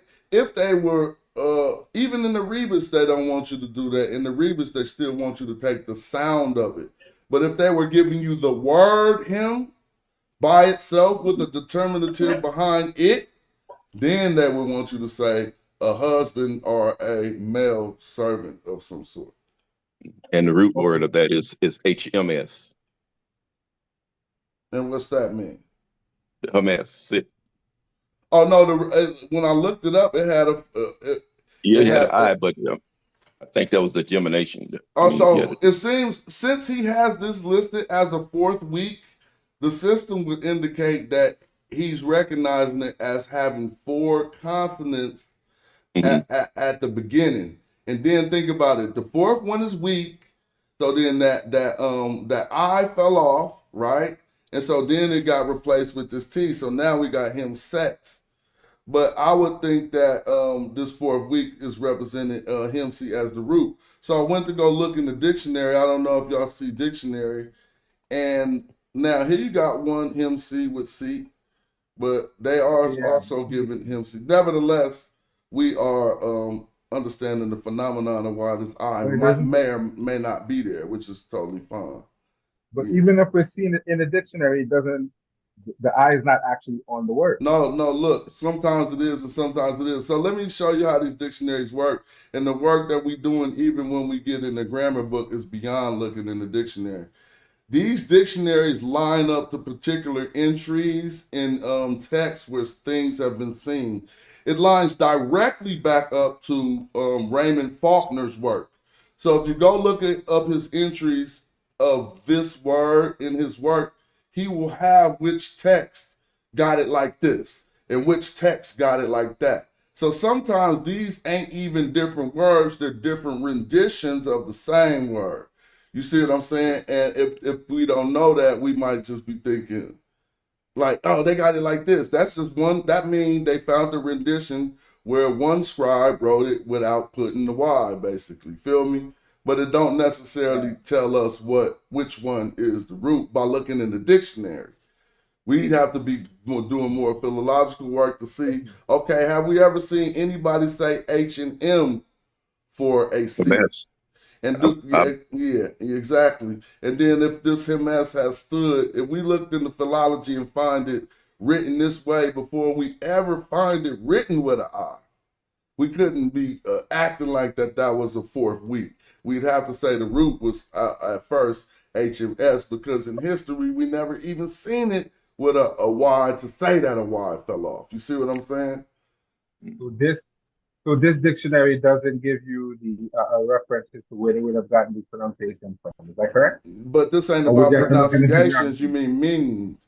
Yeah. I mean, I'm saying yeah, you're right. if I could look in the dictionary, it wouldn't give you a reference to where they would have gotten this. No, so this dictionary No. works with another dictionary. It works with a handwritten dictionary, so they just digitized it.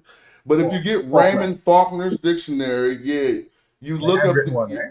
every one of these entries come from there. They might got 2 or 3 more from another places, but then you'll be able to see which stele, text, or wall has the word written in that particular form. But this is the handwritten one, the original dictionary. Yeah, it's handwritten by Faulkner. Yeah, I have it. From Yeah, 1960 something. yeah, Right? 1962, I think. Yeah, that is good. Yeah, I have it. So if you find a word in there and you want to go see where he got that from, you look that digital one up in the Faulkner. But I need to start looking through these dictionaries. I haven't done that yet. so again, if what we're extracting from this, just like Chris said it basically, so what he's saying in the background is that the T morpheme is a marker for class change and not gender. All infinitives remain masculine. I mean, in this instance, correct, but we gotta remember to include the instances when it is a marker for gender. Like, you feel me? But yeah, I got you. And that's exactly what he's saying, and that's exactly why I wanted to read this part about infinitives, because this is only one instance when the T indicates something other than gender. Now, the way to remember this one is most of these it's an infinitive, so it's gonna be a verb because you can't be nounding, right? Like, am I Johnny right now? But you know what? I think we're starting to do that in African American vernacular English. I think we're starting to add ing on nouns. You know, it'd be like, the car ain't carring. See? The car is not car ing. So honestly, some of the liberties we take in our slang, there are scholars taking that stuff seriously in action. Where did that inclination come from? Like, you know, how they want to just put an ing on a noun and start laughing. They all get it and agree with it. The math ain't mathing, right? So I'm saying, though, if we was to write out that, we would be like, well, math is a, you know, Yeah, I think it's like that over in the UK. we took a noun, so what did we do? We took a noun, turned it into a verb, and then made it into an infinitive, right? I'm saying, Life be life. huh? Life be life. Life be lifing. Yeah, you took a noun and made it into a verb. So we do this naturally, and we think it's hip when we do it. But when we start calling it grammar and shit, then we don't really understand. It get back uncool. But if we told somebody, you was a master grammarian, you said life be lifing. Woo, you just switched. You just did a whole bunch. You know what I'm saying? People would be like, What's that term that they put on our language back? AAVE, No, African American. They used to say Ebonics. no. They called it something else. We used to call it Ebonics, but now what they did was they made it more scholarly. And we realized that it has actual roots in language and it's not just nigger talking. It has actual intellectual value when you look at African languages. We're just speaking to our ancestors would have spoken in English.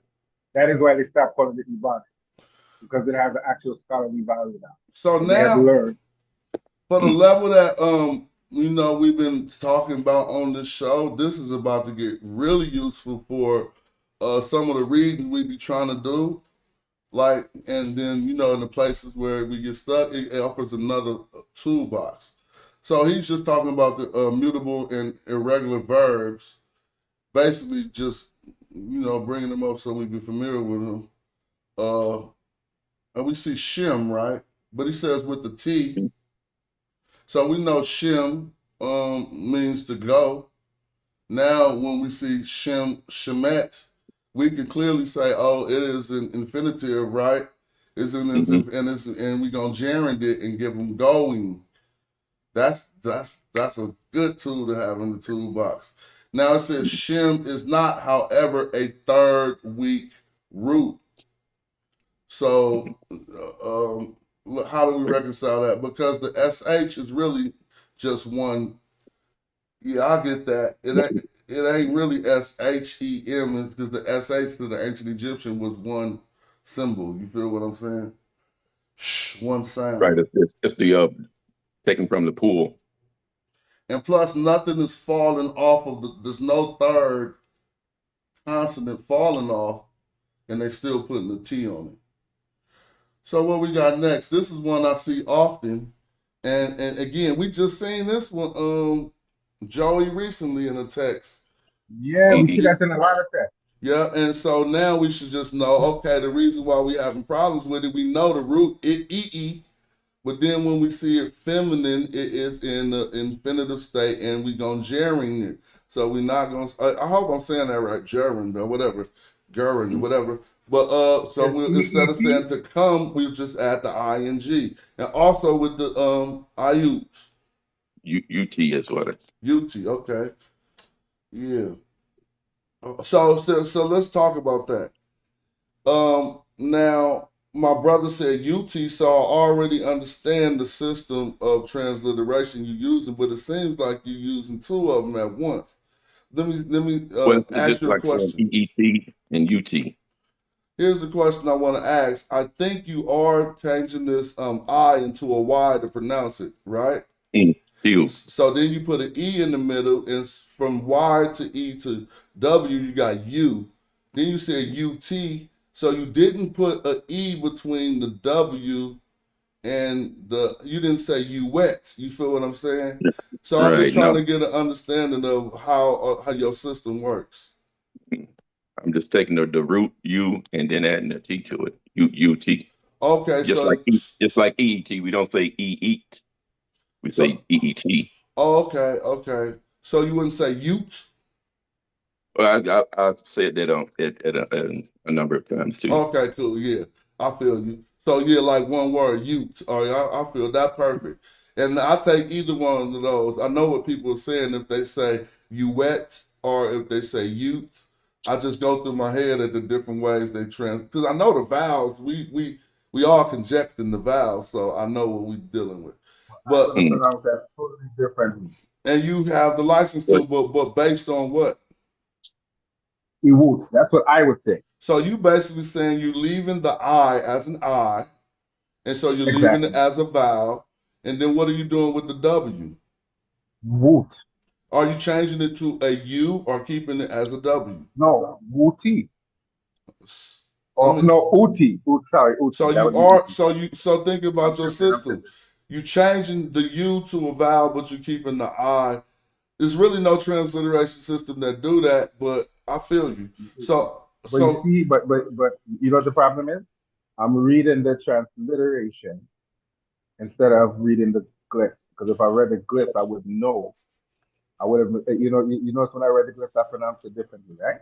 yeah, that's true, but even worse, the I ain't even in the glyphs. I mean, I don't know if you meant to see the feet as the I. Okay, fine. Mhm. Yeah, that might be that. Well, I would know how to Yeah, read the feet, but yeah. I mean, if you I, see the feet alone, you're gonna say two eyes. So, I'm uh, assuming well, here because go the that's other how. one we see That's how often, any, right?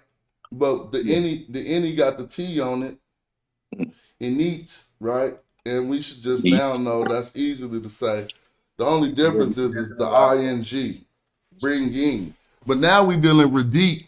We're dealing with deep, usually with the R. So the R gonna get the T, it appears. But the T could go after the D too. So this is like ret D, and this is No, actually, that's what they call it, graphically transliteration. transposed. Okay, so we should Yeah. say D every time. Mhm. Word up. And the hieratic, so basically we can remember that this is still a RD, even though they got that A too. I mean, right here, because not seeing a bread loaf in the hand makes think some people think this says reta, you feel me? Or rete. Mhm. And so again, now this is the same phenomenon. We see that T in there, then we know to put the ing. I think And he so go and you know ahead. they write it like that, for aesthetic reasons also, Oh yeah, right? yeah, exactly. Yeah. The switch up on the graphics, yeah. So here we go with the my word, and the same thing is the various forms of the my word, which means to see. We got ma in, he just said man, and we also got ma, which now here's the thing. I don't see any T on these, and it's probably because of my Mhm. eye, but I don't want to mess that up. But let's see No, what that he says, huh? you wouldn't write can I my like that. Okay, but can yeah, I yeah, okay, that's cool. But I'm saying can I the ask you it's a questions? Can I ask you questions, man? uh Is this would this word be the same as the one with the kind of platform, or is it Yeah. is that the same rendition? wait Well, the sickle is used in but not the eye. yeah, that No, that's not platform my Not that question. that platform ain't on there if you notice. yeah. But I'm saying though that word itself is the same as this, right? Yeah, I Ma'at, right? mean this ma is the same ma that is in my eye, but things be twisted up. Like you got another thing, another sound that represents ma. It'd be a little different. Remember when you said the platform? Yeah, it's the same. It's the same sound. So that they normally use that when they talk. I mean, they include that when they talk about Ma'at, but they might. I mean, you could probably tell them better, Sarah or Dahudi. They might do something different. But But what they always use the sickle. Well, not always, but in the writing, the well they sickle. got it in this one too. But With, do the but in mhm. But it also has the D4 in there underneath, mm-hmm. which is the I, and and then my eye, it doesn't have the D4. Okay, great. So there you go, right there, Joey. The I ain't gonna be in my eye. You feel me? What's up with Chris? Okay. What up, So yo? Peace. shit, chillin'. So I think what I'm learning from this one, he's saying you still supposed to gerund or add the ing onto my I, even if you don't see the T, because that's what it looked like. The example he's showing, and we won't add. Will we add the T? He's not giving us an example of adding the T to get that result. And then So my N is throwing me off if yeah, it's supposed he to be said N2. he says right here. The writing with the N may have arisen for phonetic reasons, but it has a question to it, and it might therefore not be a variant form, so we should keep that, but only a variant writing. Now, this is the part we was just about to start talking about. The infinitive as the object of a preposition. And I need to get a better grasp of this, and so I'm glad we're going over it. This is kind of when we be talking about R plus infinitive, or hair plus infinitive, or even M plus infinitive. But let's see. The infinitives occur after a number of prepositions, usually with the very predictable meanings. Okay, cool. These phrases include subsequent words since they are prepositional phrases. Now I'm going to go back. These phrases include subsequent words, okay, since they are prepositional phrases, functions, since they are prepositional phrases, function, you should say functioning as verbs. Okay. As adverbs. That's adverbs, but that was a typo, right? Or did I read that right? Since they are prepositional phrases, function as verbs. Since they are prepositional phrases, functioning as adverbs. No, it might be function. These phrases. Well, read that for me, because I can't. These phrases include subsequent words since they are prepositional phrases, function as adverbs. So it's correct. He's saying that they function as adverbs. No, well, since they as prepositional phrases functions as adverbs would be correct. Yes. But this don't really go in English grammar. This is a grammar book. In English grammar, that's not right. Since they are prepositional phrases function as adverbs. Yeah. Oh, okay. Yeah. Oh, you're right. You're right. Yeah. No, I'm sorry. I left off the these phrases. I just was starting with since they. I was just starting from since they are. Okay, thanks. So these phrases functions as adverbs. Mm-hmm. Yeah, thank you for helping me understand. It caught me too until I read it about. Yeah, I was like, what does he mean? But I be having to do that. I don't like reading and just to be reading. I gotta understand what he's talking about. So I might be on a sentence for hella long doing this shit. It says functions as adverbs and occur in all places where adverbs do. Some of the most notable, more notable specific uses are as follows. So the more notable specific uses are as follows. This is the R plus the infinitive. So we see this often. So if we see an R plus an infinitive, it should express purpose. As are is in order to do. So let's slow that down. To do, doing, right, would be what we get just from the infinitive iret. But now if you put the preposition are in front of it, you lose the gerund ing and add in order to.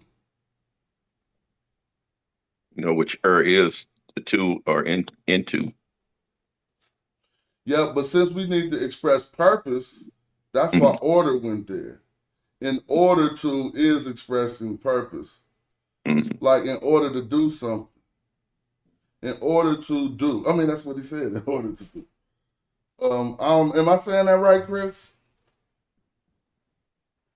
Yeah, you said it right, but it still doesn't lose its gerund-ish though. But you can translate it literally in order to do something or just doing. So if it doesn't leave its gerundness, it could be in order to do or doing when we see R plus the infinitive. Right. Okay. Right. Now, so we got our word height. How y'all said that? Heights. Hot. Okay, hot. Cool. Now that hot, but I know it really do be having the root is HAI, right? No, that is a word. I know, but you got to remember this is the word to descend in the infinitive form. So the third week fell off, and then it got replaced with the T. if I go to the dictionary and put HAI, that word will pop up to the sin, so that let us know we kind Yeah, of that's on right. point. Yeah, Ha'is. yeah, there we go. There we go. Word up. So let me see.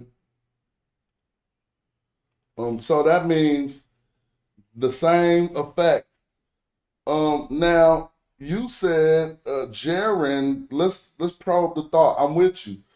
But how is descending the same as in order to descend? Because think about it. You you could set up something in order to descend, but haven't started descending yet. You see what I'm saying? Hmm. So one way to define these pseudo-verbal constructions in Middle Egyptian is to think about them as a process.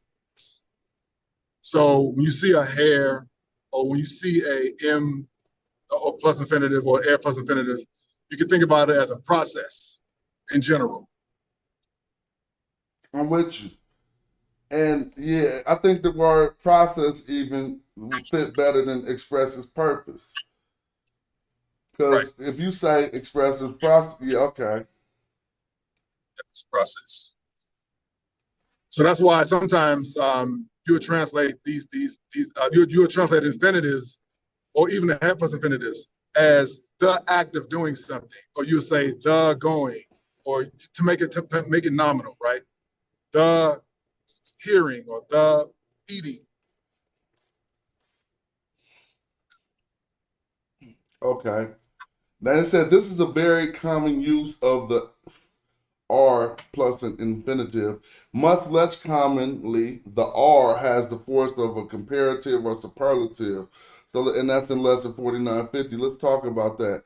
So we do know that an R of comparison could be used in this instance, and they say that's much less frequency, comparative, but superlative, meaning that would mean that we don't really need it there.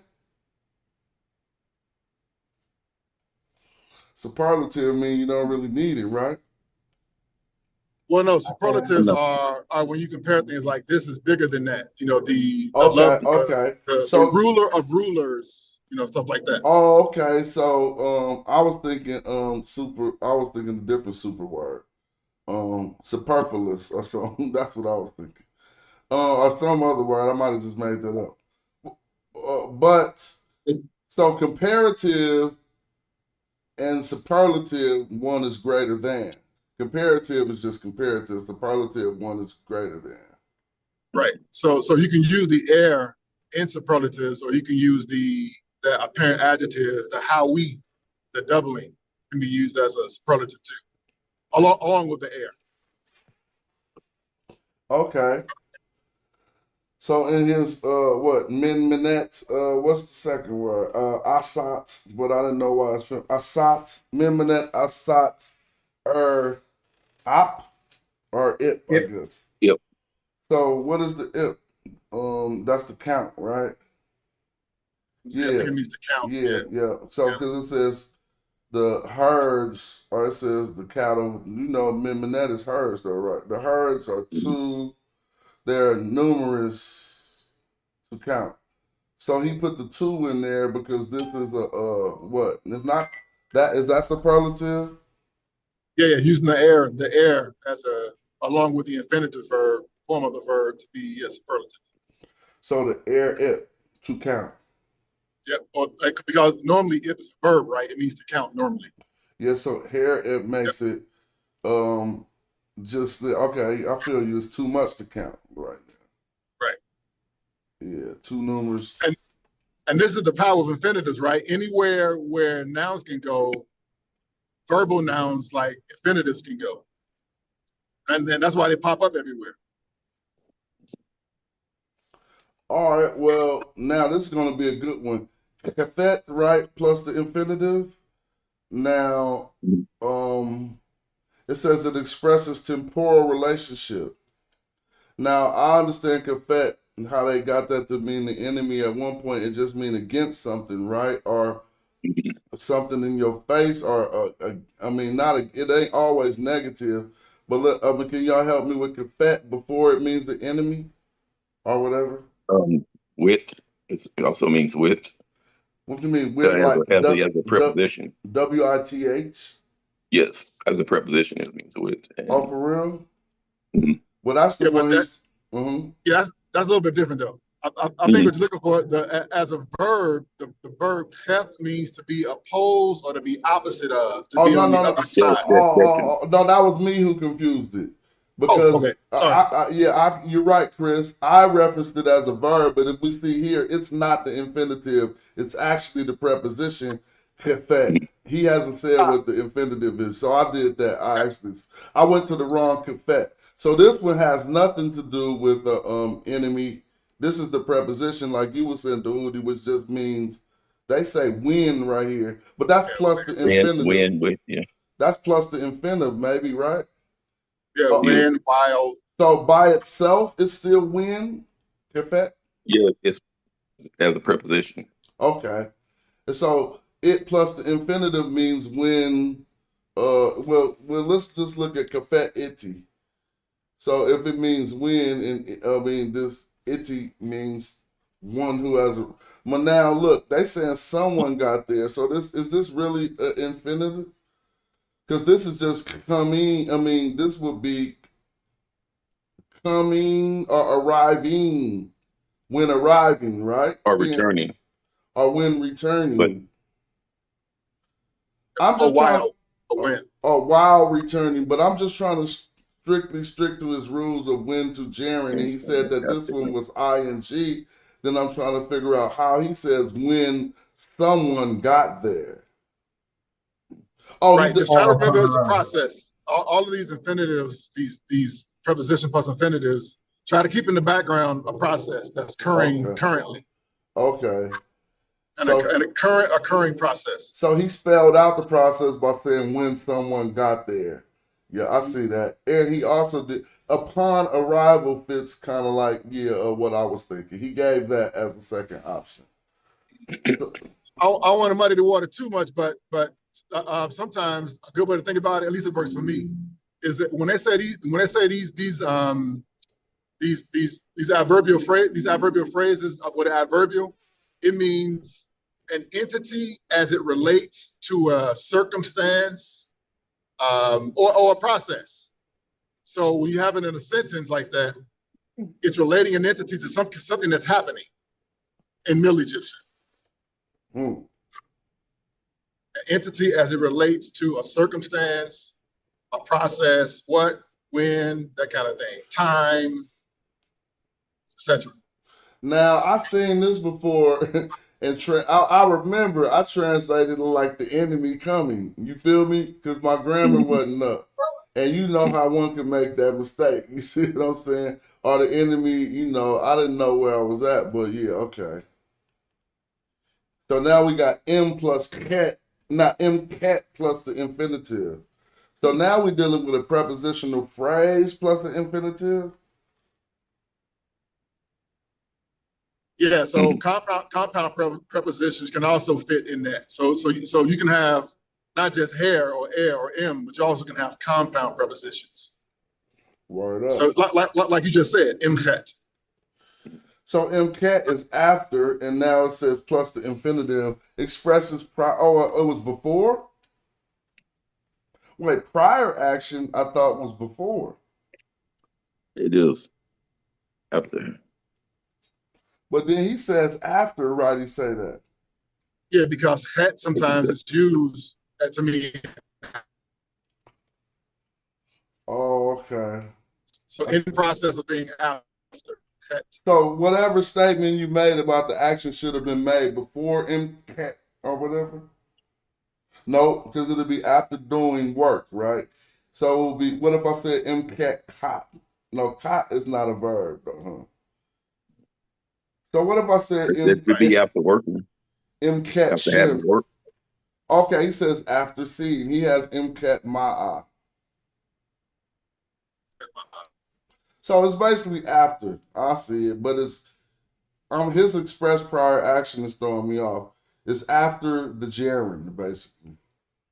After having, after seeing, after doing. Now this is the one that I hope I explained that right. Now this is the one that brought me to this hair plus the infinitive, because we were seeing the H air in front of infinitive the other day. Okay, Joey's trying to get back in, and I was trying to recall this part of the book, but I couldn't because I don't got it memorized. So it says hair plus the infinitive expressed action in progress. Okay. Equivalent to the English progressive tense am doing. Okay. Okay. I'm cool with that. Was doing, will be doing. So the action in progress doesn't have to be at the present time, though. It's not a tense thing. It says English progressive tense, am doing, was doing, will doing. It's not in the future or the past. It could be either of them, right? And perspective, will be doing. Right. So the infinitives have no tense or no tense or voice like that. Right. Word up. So In Egyptian. So then it's on you to look at the rest of the context of the statement being said to state the tense. Yeah. Exactly. Or will continue to do, and even for that. Now, its continuation is still perspective, right? Because they assume that will be happening in the future, right? So it's got past, present, and future. All right. But yeah, continuous future, so they assume it'll be happening, so I agree. So then here, Eret is doing, he's saying, because it expresses action in progress. Is doing, was doing. What about has done? Nope. That action is complete. Right? Has done is complete, so it wouldn't fit. Right. I would say that's a different verbal construction. Yeah, yep. Okay. Word up. So that means it still got to be an action in progress, like was, okay, will, and am. Am is the strongest one for the action in progress, it appears. Or is. He is, I am. But nevertheless, they state the same thing. Now here, Sejum, they said was listening. Okay, fine. I'm not with that. I'm not mad at that. Is listening. Was listening. What else? I am listening. I am listening. If I said hair Sejum sin, now how do you express words like, I mean, not a swear word, but if I was to say I am listening, damn. How do you? What is that type of inflicative? What is it called? That expression when you put "damn" in that instance? You see what I mean? Emphatic. Like an exclamatory. Exclamatory. And I didn't mean that you have to even be slightly pejorative with it. You know, that's not the negative "damn." That's just like. So how do they make something explicatory? Is that what you said? With the infinitive, I mean, explicatories normally come at the beginning of the sentence. You have the set. You have the. What's that? Is a set one? The set. No, that's not one. IST. Yeah. Oh, ESET. No, I don't think ESET is a marker for explicatory. I know you can use. You can attach it to a. You can attach it to a noun. And make it. So, for example, instead of saying, so we normally means double, but if you want to take an adjective and make it explicatory, sometimes you can put a we on it, and so you're saying it twice, you're giving it emphasis. Oh, but right. I said that wrong anyway. If this is a hair plus the infinitive, it would be net. What would it be? I would use the independent pronoun before this. Yeah, so it depends on if the verb is transitive or intransitive. But transitive verbs, you would use regular old suffix pronouns. So you would say hair, there, that's eat. I am coming, something like that. But yeah, so it depends on if the verb is intransitive or transitive. So Sejum is a transitive verb. A transitive verb means what? Yeah, so transitive verbs are those verbal forms that can take pronouns, dependent pronouns. Oh, okay. So, Right. but So the action that the subject does is performed on a noun. So which is the object. I hear you. Right. I read books. So books. So the verb read in this case here would be transitive. And what do? I read books. So I do it to a book. What do you do to a book? You read the book. Mm-hmm. But in Medu Neter, normally, Middle Egyptian, the direct object is normally su or set or si, normally. Oh, su, set, or si. So I'm about to try to say from what you said. I know if you only saying so a hair plus an infinitive won't start a sentence, right? No, hair plus infinitives are adverbial predicates. So normally it'll be something before it. It'll be a verbal form before it. So in that VSO thing, the hair plus You could also, infinitive. Mm-hmm. Wait, I'm sorry. Hair plus I apologize, but I was gonna say you can put you in front of it. The sentence initial. EU. You. Yeah, okay, but But you need a subject. So you can say yeah, UF. yeah, You EUF. he Yeah, or he or I. yeah, UF or UE. UE. So Right. that will give a subject to it. Now could we say nuke or could we say nuke or no, nuke ain't like I know nuke shouldn't be used here. Yeah, no. Independent pronouns can only be followed by nominal forms or adjectival forms. Okay. So you can't put verbs after independent pronouns unless you nominalize the verb. Okay. Word I up. would say like UE her Jim. You would I say am you listening. eat hair said Jim. Okay. I am Right. listening. So yeah, he went Or I back to was right. listening. Yeah. Right. So the particle you have a subject s. Right. Now that sentence, so that hair second part would be part of what's called the adverbial adjunct. So that'll be part of the A in the whole VSO thing. The very small dogs often sniff other animals. That'll be the A at the end. I think you're driving through a bad place. Oh, sorry. Yeah. I went through a dead zone. Yeah. Well, anyway, I was just saying that would be at the end of what you said correctly. That would be at the end of the sentence, right? Hair plus infinitive. Adverbial predicates cannot stand alone. All right. They can't stand alone. So they said the M plus the infinitive is a verb of motion, mostly the equivalent of hair plus infinitive. So he said the hair plus infinitive express the action in progress, and he's saying it's kind of like an equivalent to that, but it expresses a verb of motion, and so he translates itty as is coming, and says less commonly M has the temporal meaning of at. I thought temporal meant a sense of time. Oh yeah, so temporal meaning of at. So the temporal meaning of at would mean at regarding to time. But he Right. says, yep, at the coming forth. Yep, at the coming forth. Okay, that's good to know. So less commonly, M will have a temporal meaning of at. Not at like in the sense of location, but at in the sense of time. Cool. That's good to know. I mean, I wonder how much stuff actually stick to people when they say, I read the book. Because these books you got to read like 50 Over and times. At over. least I do. I don't know. Maybe y'all can read the book twice and y'all got it. Nah, I've been reading Unless these you got books for like a 5 years, bro. I mean, even longer. You know what I'm saying? unless you got a photographic memory. Yeah, exactly.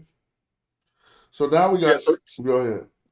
now I was gonna say. So now the phrase "Pel im heru," I hear people say it a lot, but sometimes I think they just kind of run through it kind of fast. But "pel" is it's an infinitive. Oh, like Perk and Haru? Yeah, "Pel im heru." Yep. So you saying coming forth? Yeah, the coming forth, or the coming into date. Mm-hmm. So what do people be saying the book is called besides Book of the Dead? Coming. I think that's what they be saying, huh? Coming for a No, brother. no. They say they're coming in today, but I'm saying it's a lot of grammar that's be going on in that, Oh yeah, I and feel then you. and then they'll see that same construction later on somewhere, and then they'll drop the ball. Excuse Yeah, me. yeah, I But feel you. but doesn't per also mean house? No, per does. So the root has to do with a house then, or to be in something. Well, it does, but you gotta look at how they leave those open doors. And normally, even in the word percheru, or for like what is coming out of those doors. And so I guess this is an overhead view we got, and I guess they use it to say going in and coming out of something, as we know by the use of the term peret, coming forth. Okay, yes. I just noticed it was the same glyph. I actually never seen per used for going, only for coming forth. Yeah. Pert and Heru and Gay, they say the book of the coming forth from night to day. That's how I heard it translated. But if I'm wrong, somebody can correct Well, this one is more tricky because he says M with verbs other than verbs of motion, various meanings are encountered. So he got M-R-E-S in doing it, by doing it. So that M retained its original meaning of the preposition M in that instance. But now he says M-Jed means to quote, literally in saying, okay. This is used to introduce direct discourse, reported speech, and is used exactly like the Hebrew lemor or whatever. Saying. It says the infinitive is also used in such expressions as im with him, again, literally in repeating. So im with him is living again. But now, how do we get to living? So what happens with when it changes from live to living, and we don't have to do anything about this infinitive?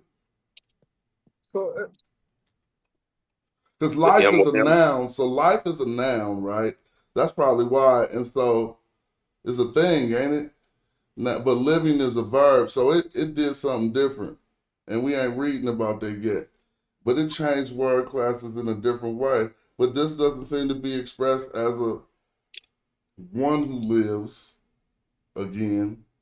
So how come this is living without going through any of the other Unless it just dropped, it didn't add the U to it. yeah, this must be uncle. That's how you would get living. Yeah, and that's through similar to what we was just talking about. But yeah, that's interesting. Note that specific idioms are mostly noted in the dictionaries and will be present in the vocabulary list. All right, so I'm gonna just play around with what we just learned real quick with the let me let me ask a question. What is the difference between living again and to be resurrected? Is there a difference? Just asking. I don't think What's the that there difference? would be a difference. Do you? Yeah, I thought I don't. resurrection had more to do with living again in the physical form. But when they said to live again in the Kemetic tradition, it don't mean come back to earth. It means to move on to the next realm and be in living. You can thrive and eat and smell and see in the next realm, not back on earth. Mm. Well, but not back on earth conscious, I should say.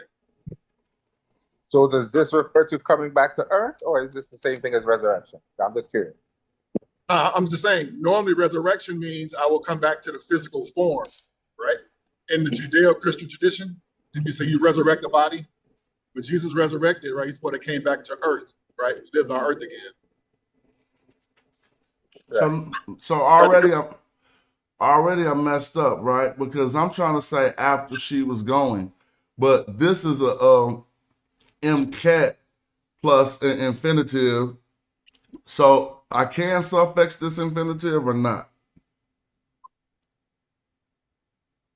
Well, if you suffix it with something, then it has an object. So who or what after I can't see the word. After Oh, what? y'all not seeing my screen? Yeah, no, that's because I'm driving.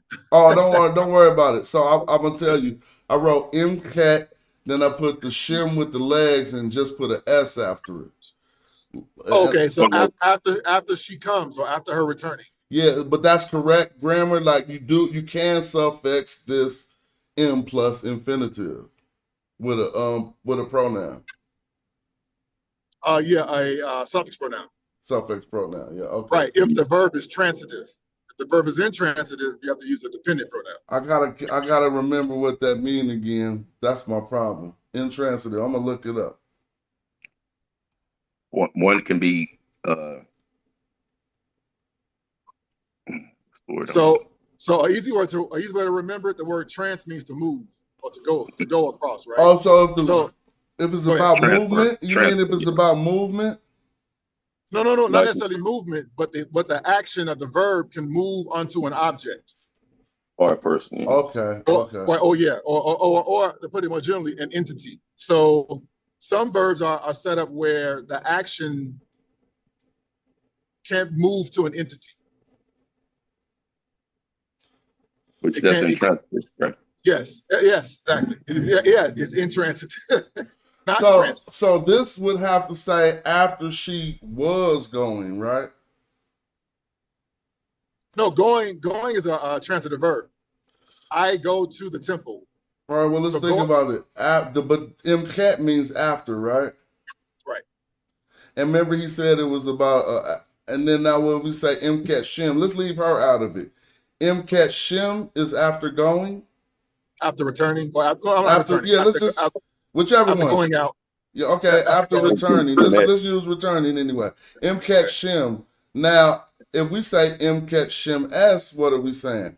After she's returning? After she returned? No, because it got to be returning, right? Right. Or after her coming back. Oh, after her returning or after her coming back. Yep. Okay, right. I got you. You have to add the T to it to make it an infinitive. Which one? To what? The shim. Wait a minute. Oh, okay. Wait a minute. Now, MCAT is. Oh, this was MCAT plus an infinitive. Okay, I see what you're saying. Yep. So now, right. So make it going or returning. You think you put it under it, or I never seen the feet walking on the T. I don't see it that way either. Yeah, now you probably just got to stick it under. Well, not walking on the T, but you can put the bread loaf above the feet though. Okay. But just not connected in the glyphs. Oh. Yeah, so that's what verbs of motion. M plus infinitives. Normally, if it's going to be a verb motion. Not always, but in most cases. All right, now, how if I wanted to definitely say she was going, I could use just a regular subject in there. No, but not after she was going. Yeah, you wouldn't get that nuance using a finite verb form. You missed it doing that way. Oh, so subject NF ain't gonna ever give you going, basically, you saying, huh? Okay. I mean, so what if I said shim NF? I mean, shin NF. I mean, shim NS. That don't even work? Yes? Shim NS. Yeah, shim NS works. She went. Oh, but that's not after. But that's not after she was going. All right. What if I said shim? I'm trying to figure how you would work an MCAT into a session NF form. No, you couldn't. Okay, thank you. You couldn't. Yeah. Okay, cool. Again, but the reason why is because the session NF form is not on its face. It's not a verbal noun. So session NF, there are nominal forms of session Fs, but the one they were thinking about though is a finite verb form. It's an independent verb form, right? It can stand by itself, unlike the hair plus infinitives. So you couldn't arrange it to say after. And let me understand something. It is an NF past? Yeah, completed action. Yep. Yeah, because technically, right, there are no past, there are no tenses for that. But yeah, it's completed action. I hate writing Kemet because people be like, "Don't do it like that," but I'm gonna put the M on top of the T. So I'm not seeing what you're writing, oh Smash. dang, I don't know But why you I got keep. still got the I'm screen gonna do up. it one more time. I don't know why I keep Like doing that. that. Hold up. Share the screen. Maybe y'all can see now. You see it now? You. All right. So what you get out of this reading? M Ket Shemet es Kemet. And Yeah, what that? after she went to Egypt. Yeah, And that's grammatically correct. yeah. You said that way. After her going or returning or to Egypt. Now, now here go the good part. How do you now? This ain't English, but this is the part we just stated. But is this a fact? After this is something that now. See, this is what I'm trying to figure out. Normally, would the Egyptians start with after, or would the statement of what she did be stated before that? Like, can I say after she went to Kemet, she went to Nubia? Or you know what they say, she went to Nubia. I mean, wait a minute. You see, well, just that, let me not confuse it. If I wanted to say and be grammatically correct, if I said after, so if I just wrote, if I go like this. You wouldn't start a sentence like this. Yeah, exactly. It won't start like this. So you won't start a sentence with a preposition. Well, this ain't with a something plus infinitive. M Ket. No, you're right. No, it's a preposition. It's a compound preposition. Prepositional phrase, and you're not gonna start a Right. sentence with that, right? Right. You would not. So okay, great. So you couldn't put IW in front of it? So no, Not in front of, Since it's the initial. unless if you said U.S.M. Shemet or something like that, yeah. so let me show people what we're talking about. Because right now, this clause right now, where you have it right now, they would call that a subordinate clause. That clause depends on something else. After her going to Kemet, what?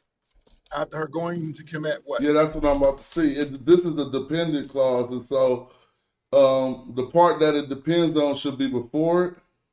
Yep, she's before it. Yeah, okay. So that's what that is. So now what you wrote now is now she, after going out to Kemet, so something else has to follow though. But now this changes it to now this is independent, right? Yeah, it's independent now. Yeah, we put that US on it. But the statement isn't finished though. It's now she after going to Kemet, we could say Pepet es. would I say that? I'm Pepet trying to say went. Mm. How would y'all say went? Well, you can make this into went. I mean, because remember the infinitive doesn't have a tense per se. Oh yeah, that's right. Because I mean, when is the present tense of went? Huh? I mean, that sounds crazy. That ain't true. Yeah. Because went is you going someplace. The when is the tense. Okay, I messed that up. Yeah. But what is okay? Hold on. So this is now she after returning after she well we don't even have to say after she returned. Now she after she returned. That's too many she's, huh? We could take the second S out probably. And just say now she after returning to Kemet. Yeah, I'll take that one out.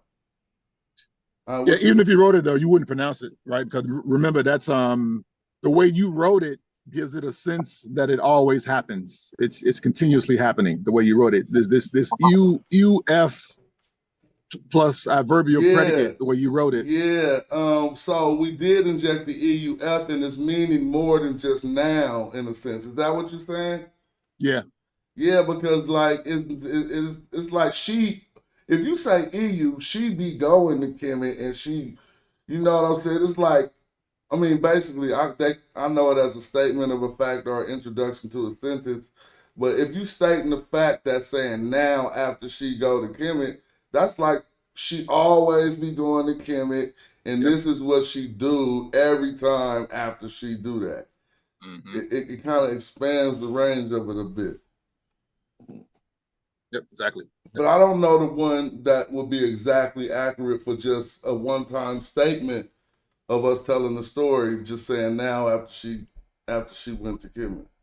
Or well, I really didn't even mean to say now. I was just saying after she went to Kemet, something else was about to happen. But you told me this is dependent, so whatever else is about to happen should happen first, correct?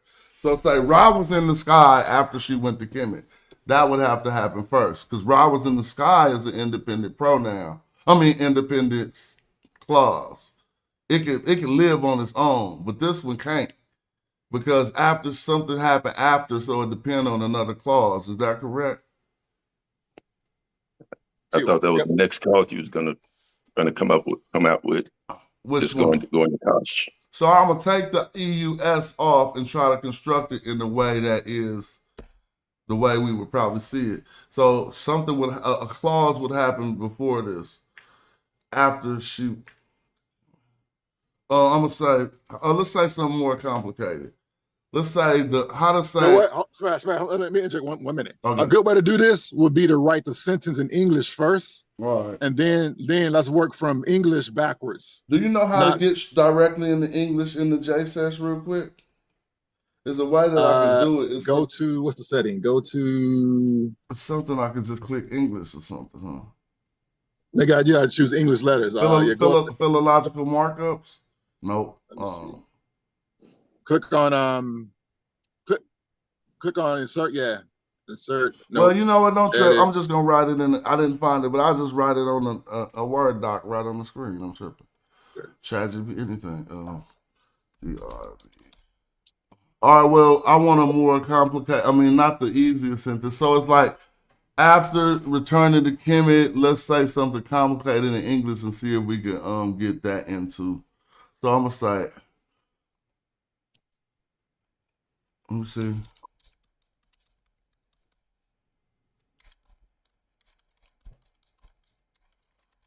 To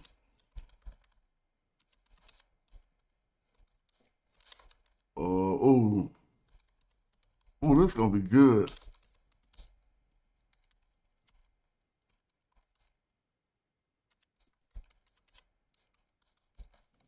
Oh, this too hard.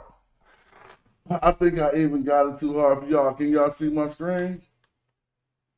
So it says, after returning to Kemet, the priest of the temple of Amun Ra, is it Amun? Whatever. The priest of the temple of Amun held a cattle count. Now that ain't too hard for us to be able to get in there. I could look up cattle count. I already know it. It's right on Wiki. But that's grammatically correct in English. After returning to Kemet, the priest of after her, I hate to say it. After her returning to Kemet, the priest of the temple of Amun held a cattle count. That's too hard for y'all. Let me see. How do you say held? The hand DR HEL. Now there are particles which give you a sense of after, and not a Oh, not the hair plus the infinitive, huh? Right. What do Yeah, we you think can't use about for that. that? Which one would it be? Oh, we can start over. Then which particle would it be? Yeah, now that you gotta look up that. Yeah, that Oh, you okay. tested me on that. But I don't remember that. We Oh, gotta, which one? So you said it was after? yeah, there are proclitic particles that give you that sense of after. Okay. Like after, yeah, I can't remember those. I don't know if y'all see in my dictionary, but I'm going through a list of afters right now. Emmy cat. This is one enclitic particle. So I thought I said it's set once. I messed up. Maybe we was talking about a different word. But IS, are we familiar with this? This is after Is all. This is after is all, though. After all is different than after. Like, Yeah, and east is only normally used with nominal constructions. I think. Right. Then east, something like that. oh, but East. honestly, since I mean, I'm not just trying to make the sentence. I should come up with a better sentence that will let us use hair plus an infinitive, because that's what I was trying to learn about. You feel me? I'm throwing this off. I think Hodge has some. If you turn to the end of the chapter, I Oh, think so Hodge let's has look some in the book. Yeah, sentences let's keep going through the book. where you can convert them from English into, I think you do, better than that. Here it goes right here. Let's see. Let's see what he provides. IMSA. Are y'all seeing the book now? Two. Okay, cool. Now the one he just named, Imsa, It's after. It's cryptic. yeah, Though. I think that one is used for after in terms of position. Like if you follow after somebody, or if you stand behind a wall, or something like that. That's still a prepositional phrase, though, right? Yeah, but I thought we want one in terms of abstractness or time. I think I wrote a bad sentence. I could just make a bad example. We could use a better example sentence. Right. I mean, if you notice, Imsa normally is used with positional things, right? You're behind the statue, or I've never seen it used as in something being behind in something that's abstract, like time or etc. I haven't seen it used like that. All right, well, here goes an example when it don't got the answers up, and he's still teaching here, so we could work with this just to see, since he already got something on the screen. So I'm gonna see if anything I learned helped me to re-identify some of these parts in this lesson he put up here. So, Or just plain saw is also after. Plain, you know, instead of IMSA, just put saw. oh, you can put "sa" for that. Yeah, it's not saying what it. No, that's her saw. Her saw. Only one I see right here is MCAT, right? I mean, I'm just looking through to see, and it's after pen. So you could put a prepositional phrase after a demonstrative. And this her saw is following afterwards, subsequently hereafter. So are you taking this to what? This to say to greet, or what? Protect, or what? Not hedge, you. So what y'all getting? Watch, uja. Y'all getting uja out of that, huh? I think so. Because sometimes, Uja. yeah. But which uja? No, that's not. Yeah, it's a W. different rendition of one. Where Uja. unless somebody disagrees, it's not It's nedge or whatever. Uja, command or order. Yeah, this is uja. It's majesty a command or So order. this is a command. Now since this is now look, yeah, we know His Majesty command, but I'm trying to follow the verb. That command right there is not a thing. It's commands, or it isn't. It should be in the verb state, right?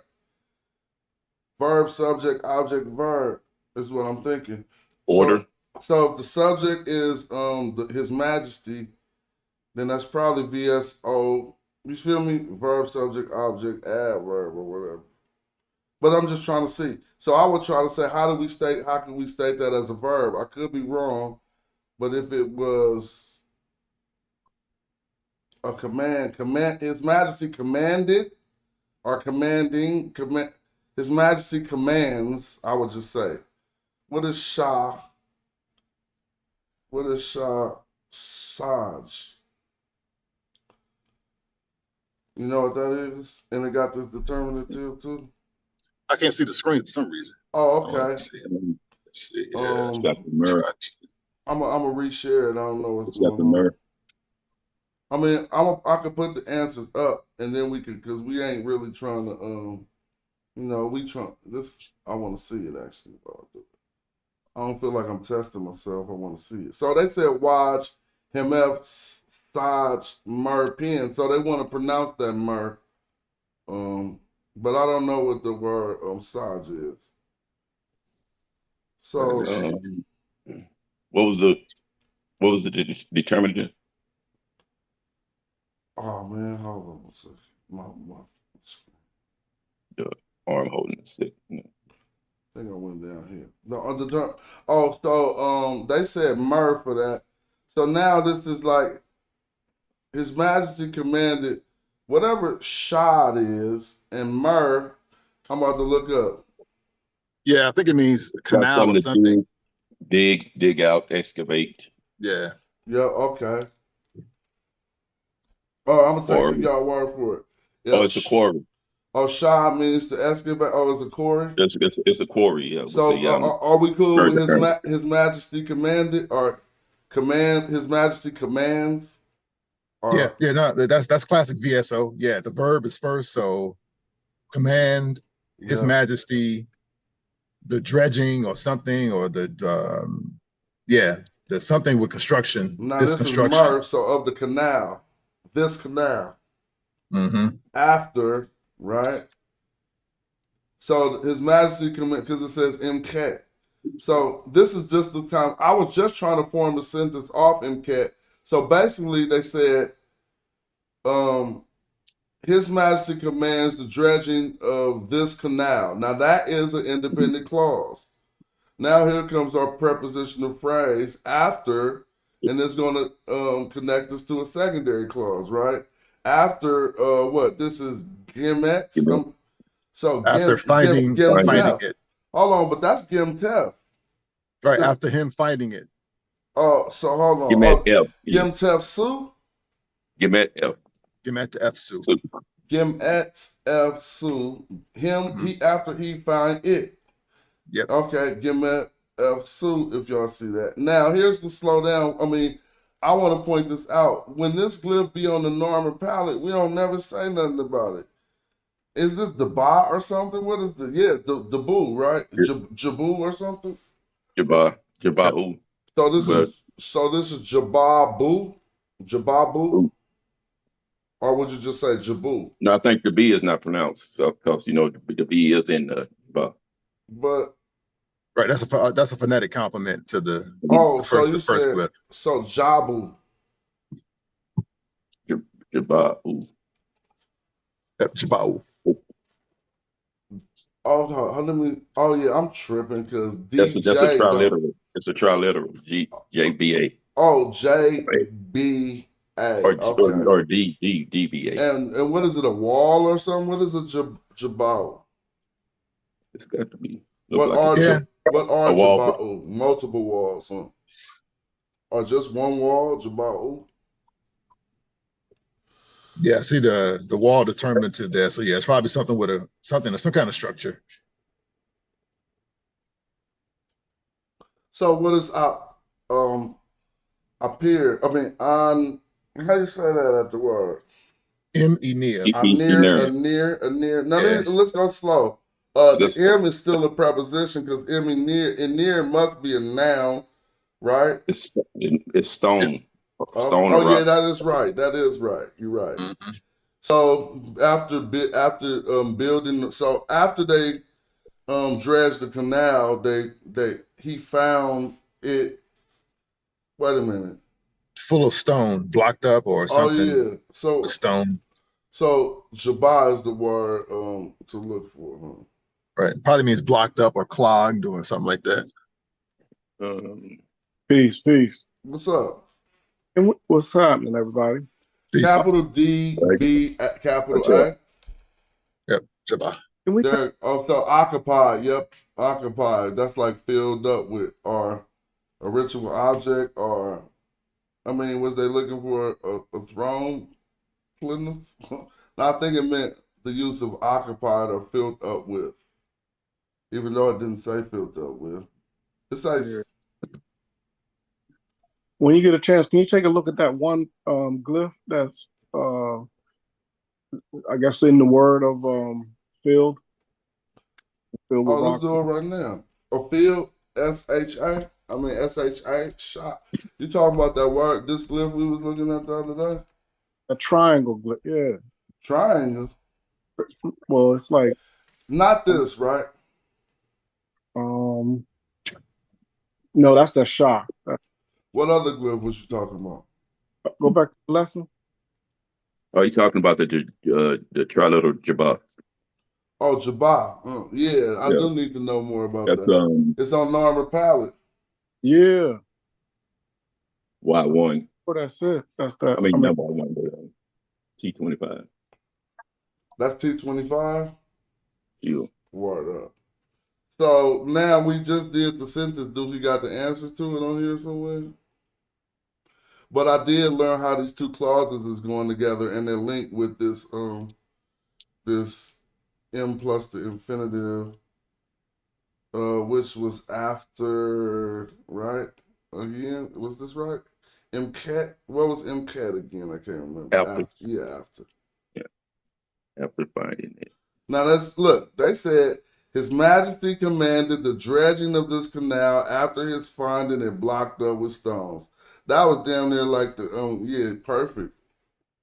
I mean, you driving in the car, you damn near said exactly what the book said. And so, again, understanding this grammar is helping the translations to fall more exact upon the others. So, you want to do this, Joey or Shazmo, or I could do it.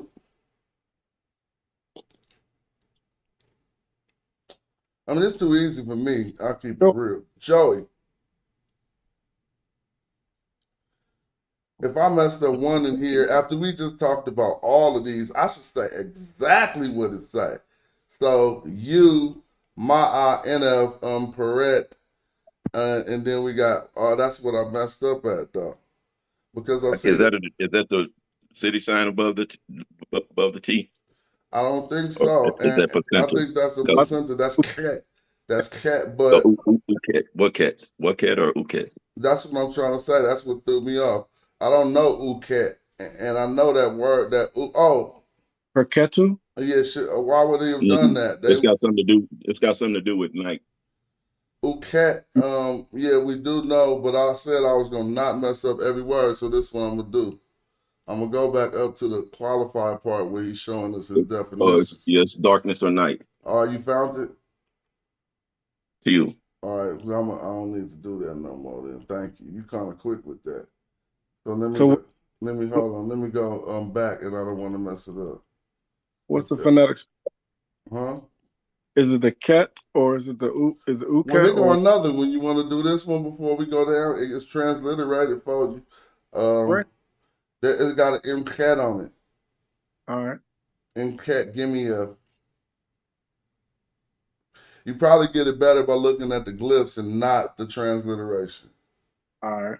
Which one? Which one am I doing? The bottom one. Okay. Can you hide the transliteration? Oh yeah, I hide it. It was an accident, but other one. Oh man. It's still we still want to know what it means though, so it's all good. Yeah. So tell us what it means, and then you can transliterate it too. All right. Okay. So we was just working on MCAT. That's the prepositional phrase after. So go after that. Yeah, I think is that your M? Hold on though. Why MCAT got the feet behind it, y'all? I'm just need so the feet ain't a determinative for MCAT, so they should be red here. Yeah, that kind of that was after. Yeah, that's a determinative for MCAT. Yeah. Okay, thank you. All right, so keep going. My brother. I guess that's your MF. Hold on. Look at your birds. I don't know what that bird is. Oh, okay. So that is the bird that be looking for something on the ground. Ibis? No, I call it a gim bird, but I don't know what bird. Huh? It's an ibis. Okay. Okay. It's an ibis bird. It's one of the ibis birds. It's an ibis while it's searching on the ground. That's why I keep in that posture. That's probably not his natural posture. I don't know. So it's gim. It means to look for something, basically. Okay. But hold up, though. I want to let you do it, not me. I apologize. Go ahead. I'm going to help on the bird. That's all I need. Yeah, I'll go ahead.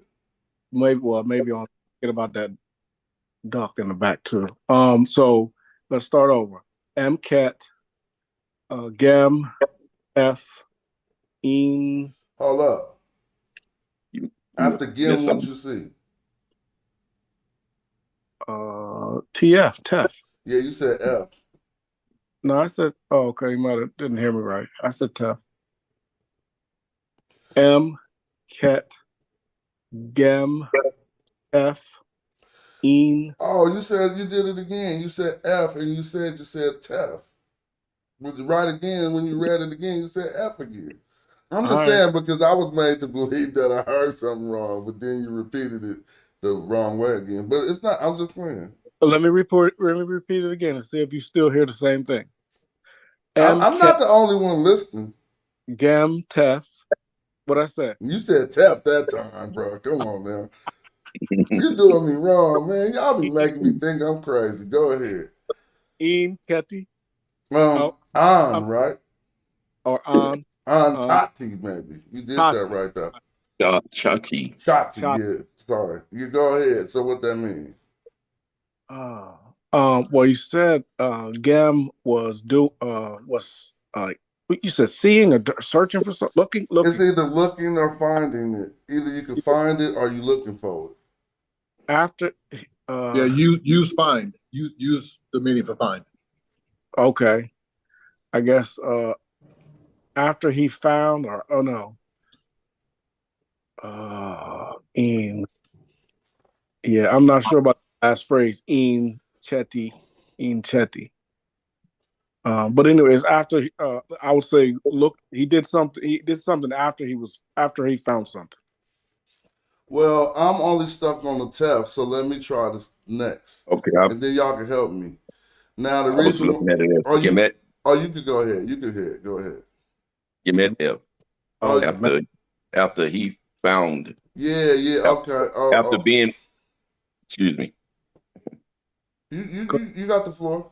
But After he found. It. After. I thought it was after. No. I feel what you're saying. If the rule of that, you said finding, huh? ING. The T would mandate a gerund. Or it could Yeah, be after him being found. after the finding by the Chachi, by the visor. Okay, after him. Now, why'd you say? Yeah, No, I said F. oh, F was the being found is what got the gerund, right? But this do mandated because we see the T on Gim. Am I wrong? That's what I'm looking at. Yeah. Also. Go ahead, Chris. What you got? Yeah, he said being found. Yeah, being found or finding him. So he adding the ing. So basically, we still seeing that T on there is bringing us to put the ing on find or found. Sense. So make it make sense. After his finding isn't what we would say, but you know what I'm saying? So we would switch it to after he was found, but it still indicated his finding in some sense. By the Chati. An means by. By his father? By the father? No, the Chati is the vizier. Oh, by the visor. Supervisor. So let me get that straight. I always messed that up. Is a visor the same as a vizier? I thought it was the same. I thought it was just the same word, like potato. Oh yeah, the same word. Okay, thank you. I just was cool. Okay, so this is after he was found by the visor, right? Yeah. So now we got the meaning, but now if we wanted to predict what Hoch has in English when we scroll down, what would your prediction be? What you mean? Like we know the meaning, we just said it, but we trying to predict the exact English words that we're about to see. Oh. Or one more construction. After finding it by the visor. Well, you see it though. That works too. The F. Oh, you changed the F to it. You. Oh, so I think I just another want to. I don't want. I'm not gonna go with that. But that I know that works. But I think he found it because they say by. I think. Oh, no. Oh, okay. I see what you're saying. Yes. Right. Yeah. After finding it by. Oh, okay. Yeah, that might work. Yeah, that might be what it is. But I thought that F. I thought it would go in the feminine most often. No, F is he, his, Or his, it, okay. and it. So Yeah. after you saying that that Hoch might have put after finding it by divisor. I don't think that, but let's try. I Well, think he says, that was just another construction. yeah, that's cool. Let me ask you real quick before you reveal the answer. I might be completely wrong. I'm just saying I think it says something else. Gemet is the word, or is that feminized? So gem is the root. And then Mm. since we see a T on it, we saying Mhm. it might be an infinitive, and then we might have to ing it somewhere. Oh, Now okay. you notice with Chris ing, he said being found. And then he said finding, because being found fits better in their grammar. After being found, we won't say after his finding. Feel me? But Yeah. but still, let's scroll down. I haven't put in my bid. I think it says after he. I think he's just going to simply erase the ing and say after he found it. Wait. After After finding, it I don't see it. by After the after his finding, because I think it's the person who got found. I'm After cheating. his finding Look, by divisor. Anybody look, else want to say theirs? I do.